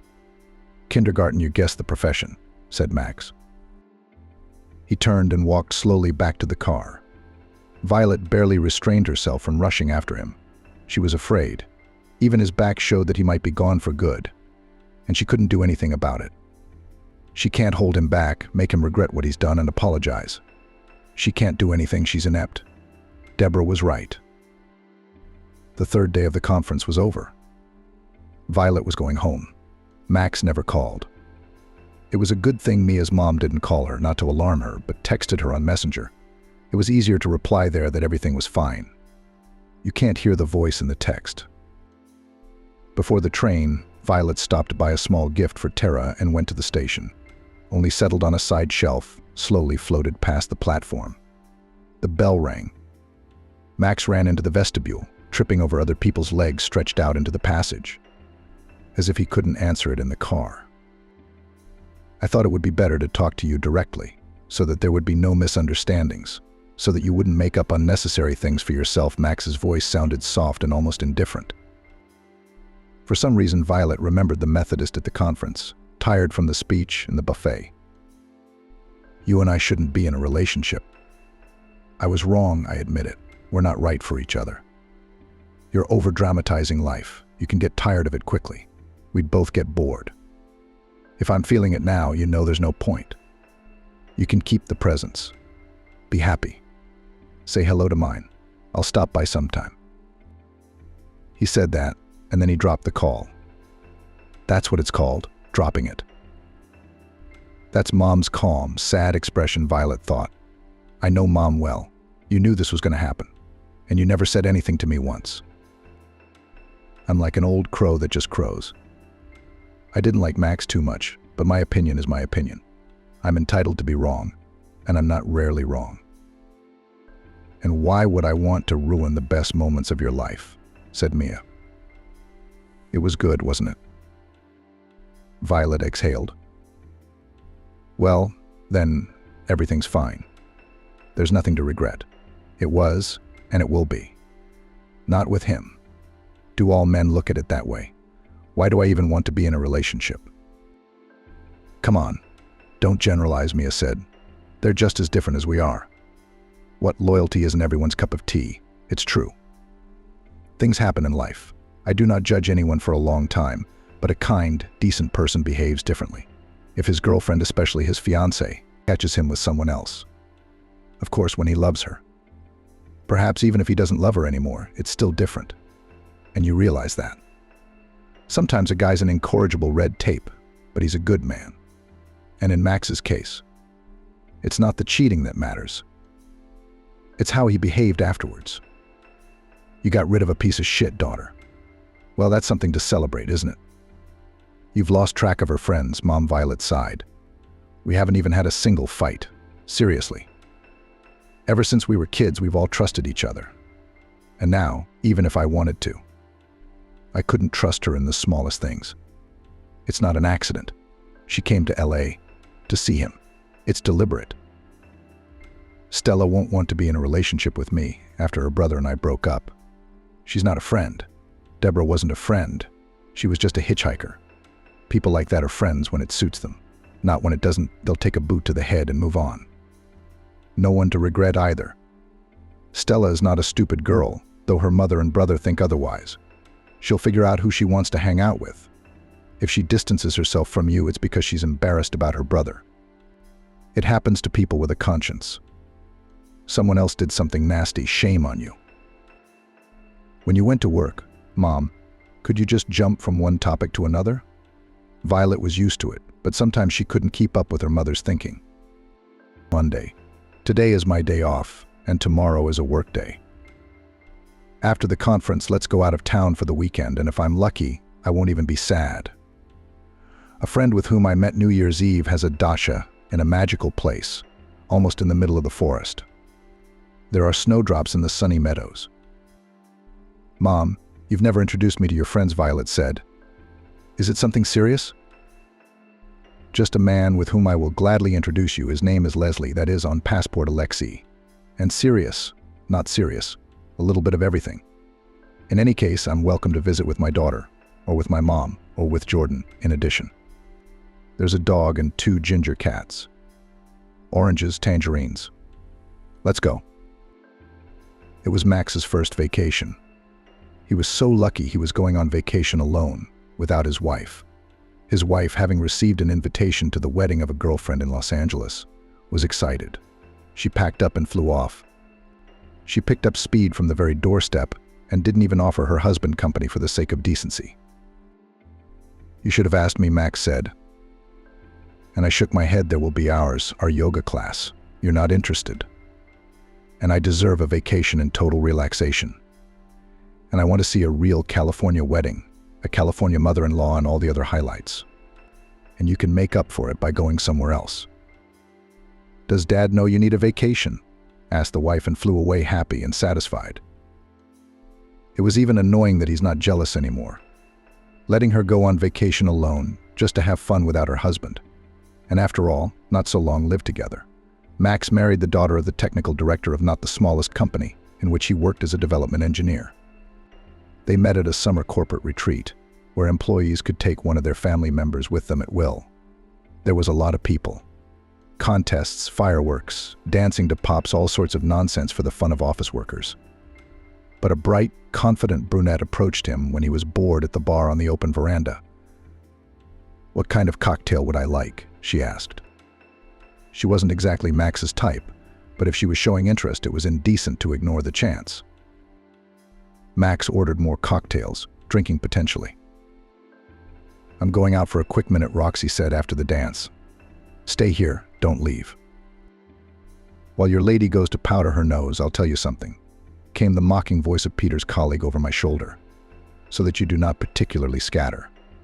That's our Sam's daughter, the one and only favorite. She doesn't want to work. She'll get it here, she'll die there. It's not my thing. She'll go and live in Florida, Hawaii, and then go back to learning new things. Daddy's a retrograde, and he wants to marry her off. She's going to be 30 soon. To him, that's the age for girls to worry about being single. I mean, it's not the best butterfly for your herbarium." Max managed to say a big thank you to Peter, only mentally. He grinned and disappeared into the crowd of colleagues, barely noticing that his companion was returning. If Max had any interest in Roxy, it had diminished with the news of her parentage. Better to play the right nerd, so that Roxy would get bored and switch to a more interesting subject. Violet could be seen to be a gambler. Max's game of nerdiness turned out well, even talented in some places. There was a reason he was in good standing with the company. But that damn Roxy liked him too. She preferred to think of herself as a romantic, but in fact she was determined, strong-willed, and tenacious. Max, who liked to set the tone in relationships and talk up girls, felt driven for the first time. Roxy had asked for his phone number after the corporate party, and she'd called him herself, never doubting that he'd welcome the call. She could call in the middle of the day and talk passionately about all the nonsense that girls usually had girlfriends for. When he was silent for a long time, patiently listening to this nonsense, she interrupted herself and asked, "Or are you not interested?" I didn't want to check what would happen if he answered not very much. All the more so because another alarm bell was ringing. Francis began to tell Max. He'd treated you well before as a promising, responsible employee. But in a human way, he looked at you the same way he looked at others. He didn't notice you much before the corporate party, but after the summer corporate party, he started to touch on non-work topics. We talked about cars and boats. Max was invited to a fishing trip in a narrow circle, in which revolved rather closed, serious Sam. There was a lot to think about. He seemed to be seen as a future son-in-law. His relationship with Roxy was a protracted candy bouquet. Max just didn't want to complicate his life for fear of repercussions. In the eyes of Roxy's parents, he clearly looked like a well-mannered, serious young man with moral fiber who needed more than just a bed. It would have been very funny if it wasn't happening to him. A week before fishing, Max raided several thematic sites and bought himself the right equipment and the right spinning, with which it is not ashamed to appear in a serious fishing community. He enjoyed fishing as a hobby, looking for the upside to his position, and this was the first thing that came to mind. In fact, he just wasn't planning on getting married just yet. He was quite happy with the advantages of a single life. But if he reconsidered his plans, everything was going very well. The second such chance for a guy from a small town in the most ordinary family may not be. Without the right acquaintances and favorable kinship, he expected only routine work and slow career growth. That is, if in the office with business trips, without a shift, and he didn't want a shift anymore. Max liked comfort. To be honest with himself, the prospect of marrying Roxy suited him just fine. Say the daughter of the head of the security department, gray, with a heavy chin, and the look of a school vice principal would be a really dull option. Roxy is bright, draws male attention to herself, and overall she's a good-natured, cheerful girl, if you don't look at the little things. Max was well aware of what confused him the most. He couldn't stand feminists and seriously believed that most women's woes are from their influence. Max makes the money and dictates the rules. He envisioned his wife as a pretty, gentle girl who owed him a lot and recognized his supremacy. He had once had one almost 3 years ago in his hometown. It seems it was in another life. Violet's kindergarten teacher is a cozy, naive girl. He actually almost married her. Thought she was just the right fit. If I'd gotten my hands on her friend who entertained for money, the hunter's appetite kicked in and my girl was in the wrong place at the wrong time and saw us, and walked around with such a reproach in her eyes and seriously waiting for repentance. Although before she had obeyed without question, Max recalled. He saw the snake lurking in a quiet pool and changed his mind about getting married. Max achieved everything himself, not to have his standards imposed on him, and now here we are. He's definitely not going to live by his own rules. Max still hadn't decided overnight from Friday to Saturday what line of behavior to take at the informal meeting. Francis, his 2 friends, and his cousin greeted Max cordially and did not show their superiority. Late in the evening, as the company drank and dined in a cozy rented cottage, Sam called Max to the terrace and bluntly asked, "Are you serious with Roxy? Just explain honestly, man to man, I'll understand." "I love your daughter, Sam," Max declared. "Whatever happens." "Why are you stalling?"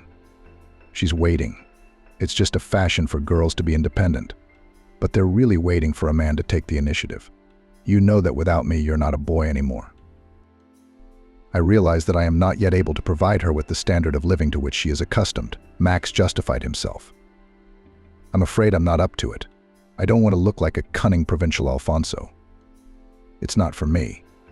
I realize that Roxy deserves someone more successful." "So what?" "We're so proud," Sam snorted. "Okay, I hear you. I get it. Now I'll tell you, my daughter has my personality. We don't care that you're not rich. It'll all come. You just have to want it. Do you have it?" "I can see that, and I'll help you," Sam said. "I care about my daughter's happiness, not what other people think. I don't work like an ox for myself. When you have kids of your own, you'll understand. Roxy never wanted to get married. She just waved it off. But she wants to marry you. So don't hesitate, and don't hesitate to propose.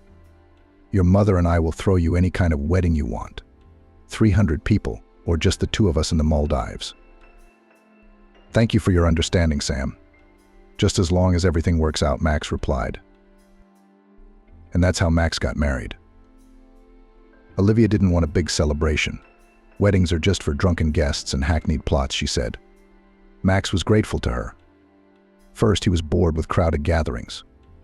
Secondly, he realized that his mother and Mia would look unrepresentable against the background of well-groomed, carefree friends and peers of the bride. Poor, simple-minded relatives of a provincial boy. And without a lavish wedding, there is no show of one's humble kin.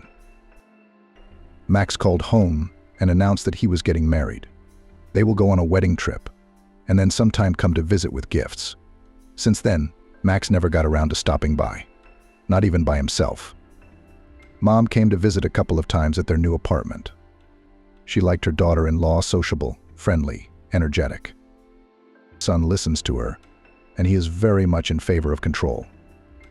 You can see that, Mom said to Max. He even listened calmly, did not object. His wife was really a good influence on him. Sister Mia never came once. Olivia gave her sister the usual greetings. When I call home, tell her I hope to see her and get to know her better, she told Max. Olivia was easy to get along with, as long as she didn't contradict her. She turned out to be smart, observant. Max had to say goodbye to all his girlfriends and not make any new ones. Max's day was scheduled by the minute, so it would be extremely difficult for him to carve out time for anything but Olivia's work and her approved hobbies like fishing with her dad. By the way, Max had really gotten into fishing. Sam was a tough strategist and tactician at work. In life, however, he was a simple, honest uncle who didn't go into complicated reasoning and sincerely attached to his son-in-law. Now he wanted grandchildren, and he told Max about it as directly as he offered his daughter as a wife. Max, when do you plan to have children? I'm old enough. She wants to. She was talking to her mother, and I overheard. We're going to help you with everything. Olivia's going to be a great mom, a caring mom. It's the most suitable thing for her to do. Maxim himself would prefer that Olivia's activity, care and custody be transferred to a child, or better two. They had tried to have children, but so far it had not worked out. Olivia was not upset. Since childhood, she was sure that sooner or later everything she aspired to would come true. If she wanted to have a child, she would have a child. And so the wife flew to Spain for the wedding, and Max flew to Cyprus. During the day, we'll go to the Mediterranean fishing from the yacht, in the evenings to remember his youth. His wife's parents did not approve of the daughter's decision to go to the wedding alone, so put up with a solitary vacation son-in-law. Not to offend the guy finally. Of course, young people live differently than we did. But it's still wrong to vacation separately, Sam thought.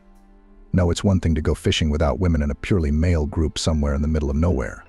It was quite another to get married and go to an adventurous resort. Just in case, Max hinted to Sam that he would go fishing, find a group of vacationers, fishermen, or at least one like-minded man. That's how he'd spend the whole vacation. Sam even believed him, but Haley pressed her lips together reproachfully and kept silent, reminding Max of a more glamorous, stately version of his own mother. No one accompanied Max to the airport. Haley had expressed a desire to go, but she'd overslept and decided not to go. She wouldn't have time to pack. Maybe she wanted to see if the young, long-legged secretary was flying with her son-in-law. But the desire to sleep overcame her vigilance. At the airport, Max looked for his flight on the electronic board. He stumbled, stepping on something hard, and almost twisted his foot. He cursed quietly, looked under his feet, and saw a child's wooden cube with letters on it, almost like the ones he had as a child. This one rolled the farthest away. A little farther away, a thin girl was collecting the rest of the cubes in a box. Max hadn't remembered her in 1,000 years, but he recognized her at once. Violet. Wow, she hadn't changed at all. Still busy with the same children's toys. That's to be expected. Violet froze, looking around for someone. She didn't see Max. He took advantage of it. He jumped up behind her, quietly handed her the unfortunate cube from behind her shoulder, and suddenly asked in a stern inspector's voice, "What's Violet Henry doing at the airport on a weekday?" "Accompanying kindergartners on a field trip to flight attendants and stewardesses." I didn't expect to remember her middle name. Violet flinched slightly, barely perceptible, and turned around. For a few seconds there was a flicker of confusion in her eyes, but it was immediately replaced by a calm smile, the kind of smile one uses when greeting someone one knows on a first-name basis. "Violet Henry sometimes rests," she grinned softly, indifferently, ignoring Max's tactless prank. I wanted to continue the conversation and embarrass her. But Violet saw the people she'd been waiting for.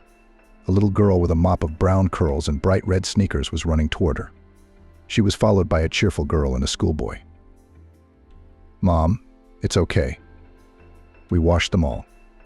Violet heard the little girl's cheerful report. "Good girl." Violet laughed. "Here are the cubes. Tell Misha to put them in his backpack, and don't look in other people's backpacks." "I used to play customs with Misha," said the little girl. She looked a lot like Violet. The same thick hair, the same clear skin with a few freckles. The eyes are not light brown, autumnal, not visible, but almost round, big and mischievous. You can already see that she will grow up to be very beautiful, Max suddenly thought. "Thank you, Tara, for bringing order to this gang," Violet said to her friend. "I met an old acquaintance while I was waiting for you." She nodded politely to Max. "We should go. Have a good day. Have a good vacation or business trip." "And to you, girls," nodded Max. The friends separated the children, taking each of them by the hand. They went to the baggage claim line. Somewhere in the middle of the line for the Montenegrin flight, an elderly woman with suitcases was waiting for them. I wonder if he was just choosing between Cyprus and Montenegro, but he chose Cyprus. It would have been funny if they had flown to the same resort town, but we didn't, and probably with children choose other resorts, thought Max. As Peter likes to say, when you have children of your own, you'll understand. Somewhere the carefree and waltzing mood disappeared. Max handed in his suitcase, sat at the bar with a brandy and coffee. It seemed that at the opposite end of the hall still flashed this four moms with children, thin girls of about 5 years. How much he understood about children. They'd said goodbye just about 6 years ago. He could very well be her father. And his eyes. He's wrong, though. There's not many eyes like that. And if the child was his, he would have been informed. Sister Mia, who'd never forgiven him for dumping her girlfriend and not even wanting to meet his wife. Or Violet herself. But as it happens, usually let's make up, my love. We'll have a baby or her mom, or his mom, at least as a warning that they can file for child support. No one's ever said a word. It doesn't work that way. So there's probably another option here. Violet was looking for comfort after they broke up, and now someone's seriously comforting. That's fine. It's better to think that way. Anyway, she's not poor now, taking the baby to the seaside. When they met, she had never been further than Moscow. Max had absolutely no intention of thinking about Violet any further.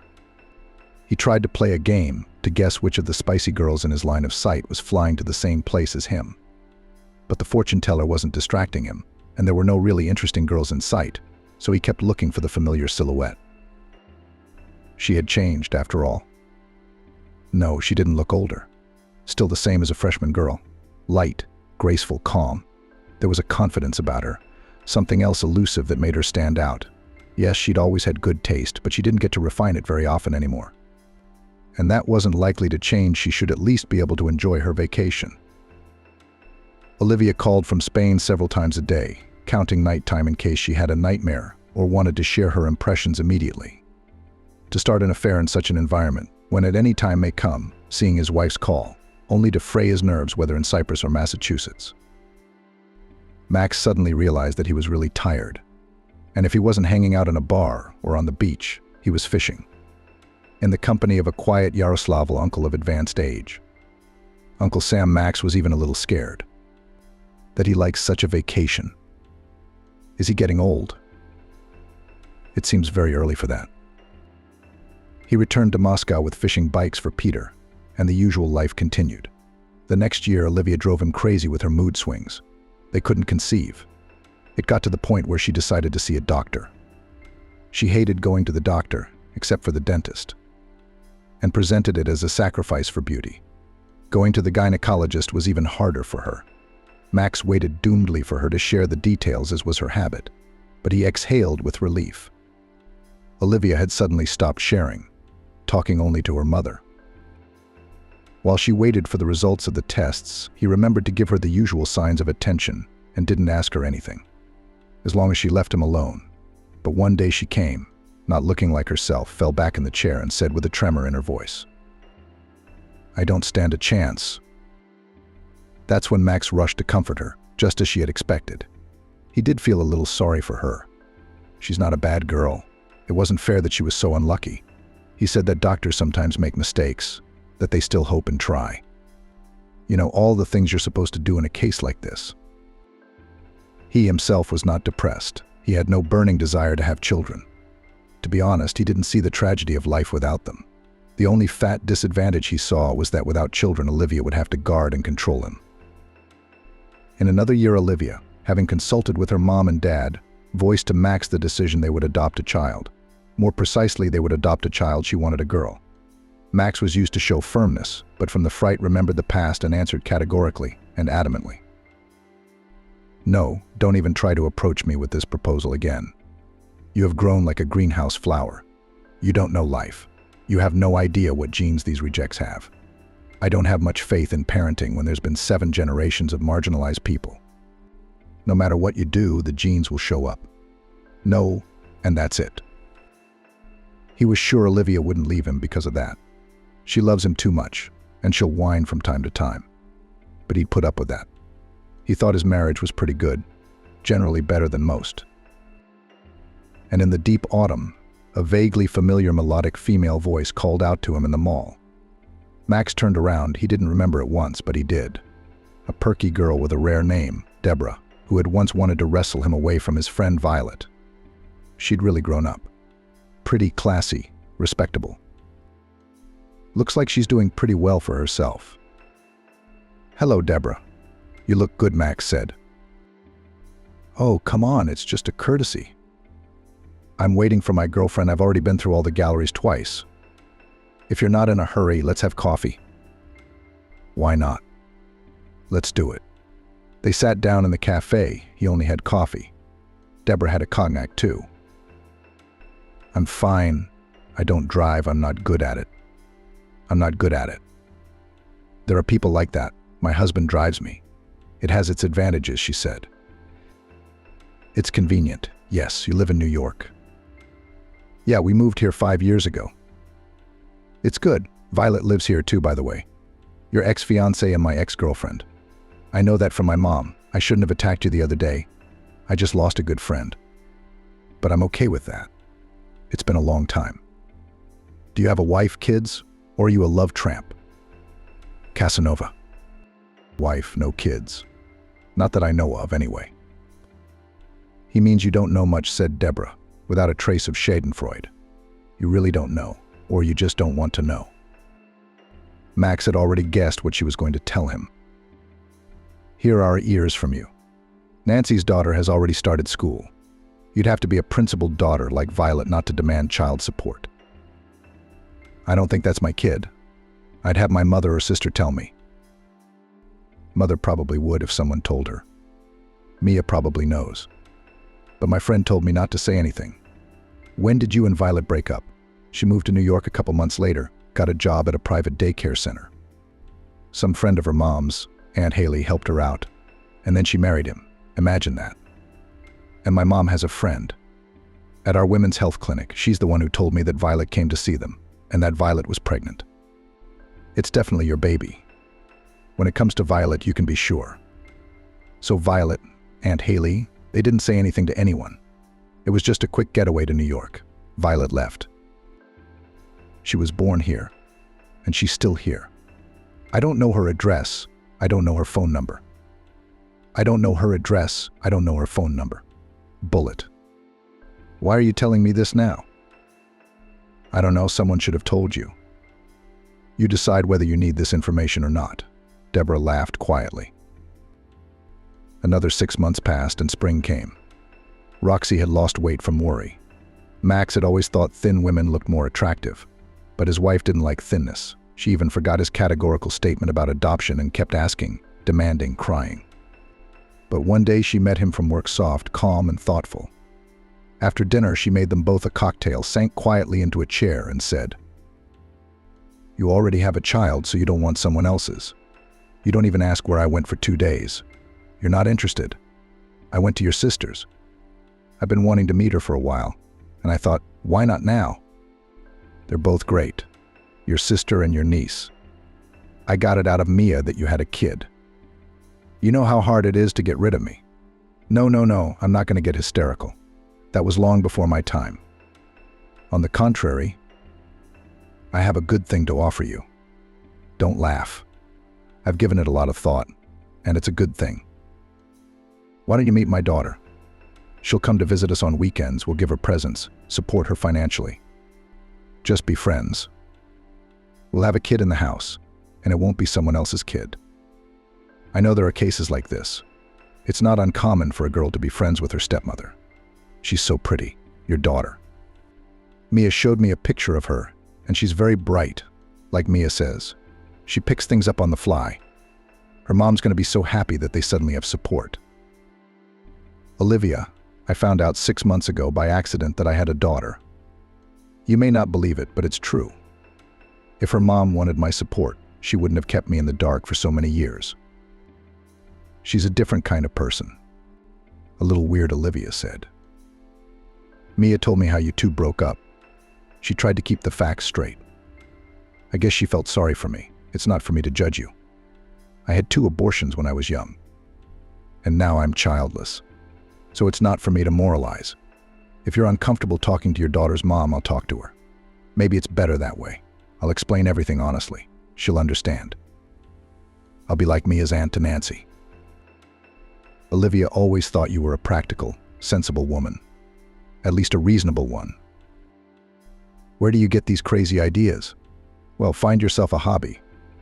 Life doesn't end with kids. That's ridiculous. If you worked like me, you wouldn't have time to think about nonsense. Aunts and uncles. Did you ever think how stupid I'd feel in this situation? She seemed to be thinking about saying something else. You could tell, but she didn't say anything. But it's also wonderful that she's learned to stop, if only for a while. Violet and Nancy were returning from a ballroom dancing class. They walked at a leisurely pace. Nancy talked excitedly about her news, demonstrating the new moves she had been working on today. It was very hard for her to stop right away. After class, the instructor remarked on her flexibility and plasticity. The day was warm today. The sun was already warming, not just shining. On the playground outside their house, away from the double strollers with grandmothers, a strange woman sat on a bench. When she saw them, she stood up and walked toward them. A well-groomed brunette with a beautiful, tired face. Not a single wrinkle. But you could see that she was a grown woman. Not a student, but definitely not one of the moms or other relatives of the children from this kindergarten. "Hello, you're Violet and Nancy," she asked, friendly but a little tense. "Yes, my name is Violet." "This is my daughter," Violet replied in her tone, but a little wary. "This didn't seem like an official visit," said the stranger. "Violet, would you have a moment alone?" "We can do it here, Nancy. Walk a little on the grounds, please, and chat with our neighbors. I won't be long." "All right," replied the girl, glancing curiously in the direction of the stranger. "I'll be around if you need me." The brunette smiled, escorting her with an attentive gaze, and hastily introduced herself.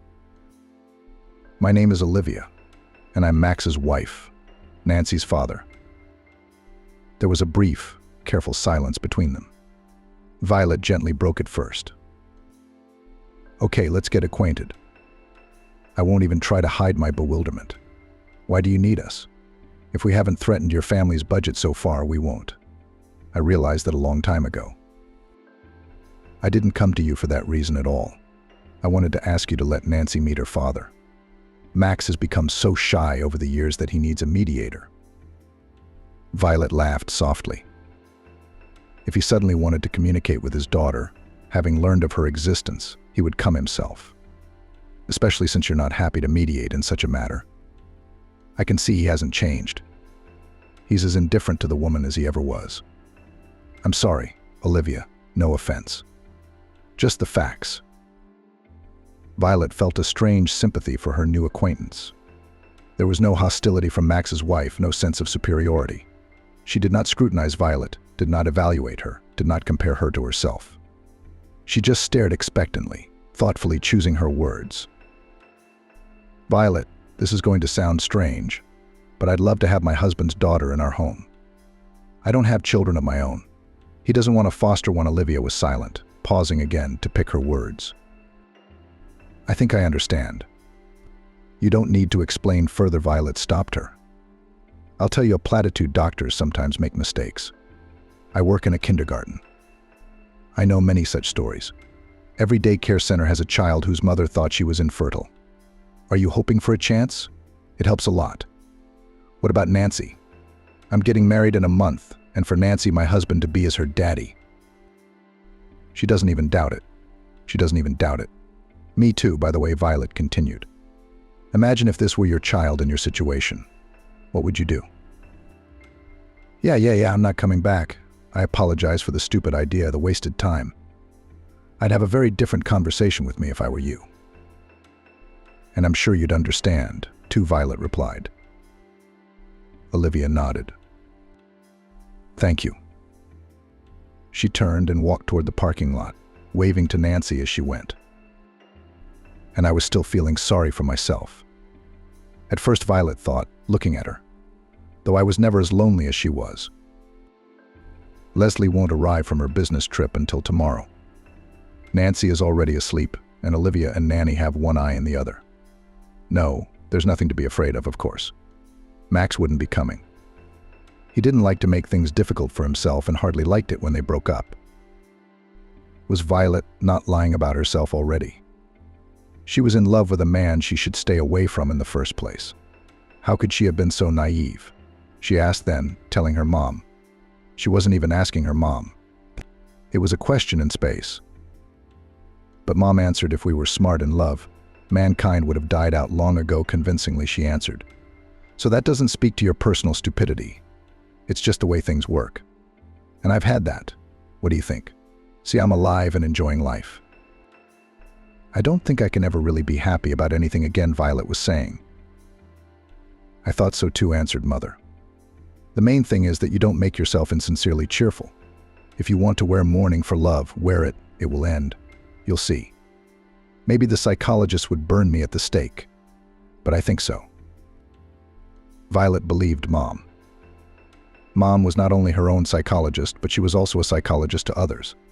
Violet was sure that many clients went to her over the years, not so much for a closet makeover, as for a conversation to chat with Mom and see that their problems weren't so dire and insoluble. And then came a series of happy coincidences. Haley introduced Violet to her wonderful friend Leslie.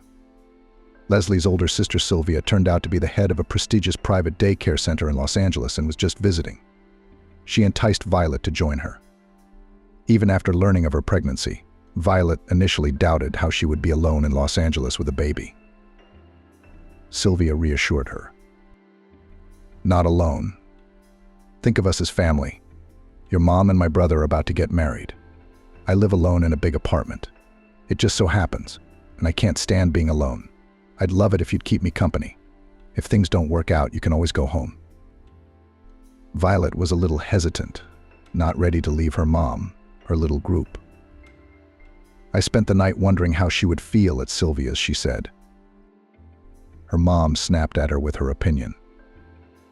Don't think I'm kicking you out by deciding to start a new life. But I'd go if I were you. I'd try it for a reason. Fate throws in coincidences to make it easier for you to start over. And that's how Violet ended up in LA. Living, working, raising Nancy. And a year ago, she met Tyler at the supermarket. I accidentally put a chicken in his cart instead of hers. And that was the last one. We laughed at that reaction. Violet was already married to Tyler for 3 years when she found out she was expecting a baby. She went to the clinic to check in and ran into Deborah at the front door. She had put on a lot of weight, but it looked good on her. Oh, Violet. Deborah rejoiced. Look, you were right. You must be a good witch. She pointed to her prominent belly, and Deborah looked different. She glowed with a contented calm. I'm so glad you and Max are doing well, Violet said sincerely. I'm fine, but I have no idea about Max. We don't talk. I've only been with him for like 2 months since I met him. I tried like a stubborn donkey to get him to adopt a little girl from the orphanage. He even stopped calling me by my first name, just sister. Mole, I'm obsessed with wanting to have a baby. I'm limited, Deborah said, and I was really getting kind of crazy. I'm used to getting what I want. Of course, it was hard on me. Max had a young girl when I found out by chance. I didn't feel anything special. I just felt sorry for the girl. I met her, drew a verbal portrait of our mutual Max out of female solidarity. We're still friends, by the way. But she dumped Max. Not immediately, of course, but the main thing by herself. I gave up then, decided to get away. I went on vacation alone so I wouldn't have to see his perpetually disgruntled face. And there I had a resort romance, and I suddenly realized thanks to him my husband does not love me at all, and I do not love him anymore. I was wrong about him. I saw it clearly. What's there to stand out for? So I went home and got a divorce. He even quit his job out of fear, as if my father would go after him. He never would. My dad's not that kind of man. My resort fling turned out to be serious love. Who knew? And now I'm about to be a mom. I'm pretty sure I know the real reason Max and I didn't have kids. He didn't love me at all. And it worked like birth control for some reason. Everyone laughs at me, even my mom. One old doctor said, "Yes, I've seen cases like that. You're not the first. And I believe you if you feel that way. That's the way it is. Bring your baby to our daycare center later." Violet smiled. I was just going to say that. I'll bring my baby to your daycare center. Olivia laughed. I'm going to have a son. You don't have to wait so long. Come visit us with your husband. And they exchanged phone numbers. Violet walked home happy. She remembered Deborah sometimes. And it was a sad memory. It was nice to know that another person's life had changed for the better. It seems like they're definitely going to be family friends. If that's how she feels, that's how it is.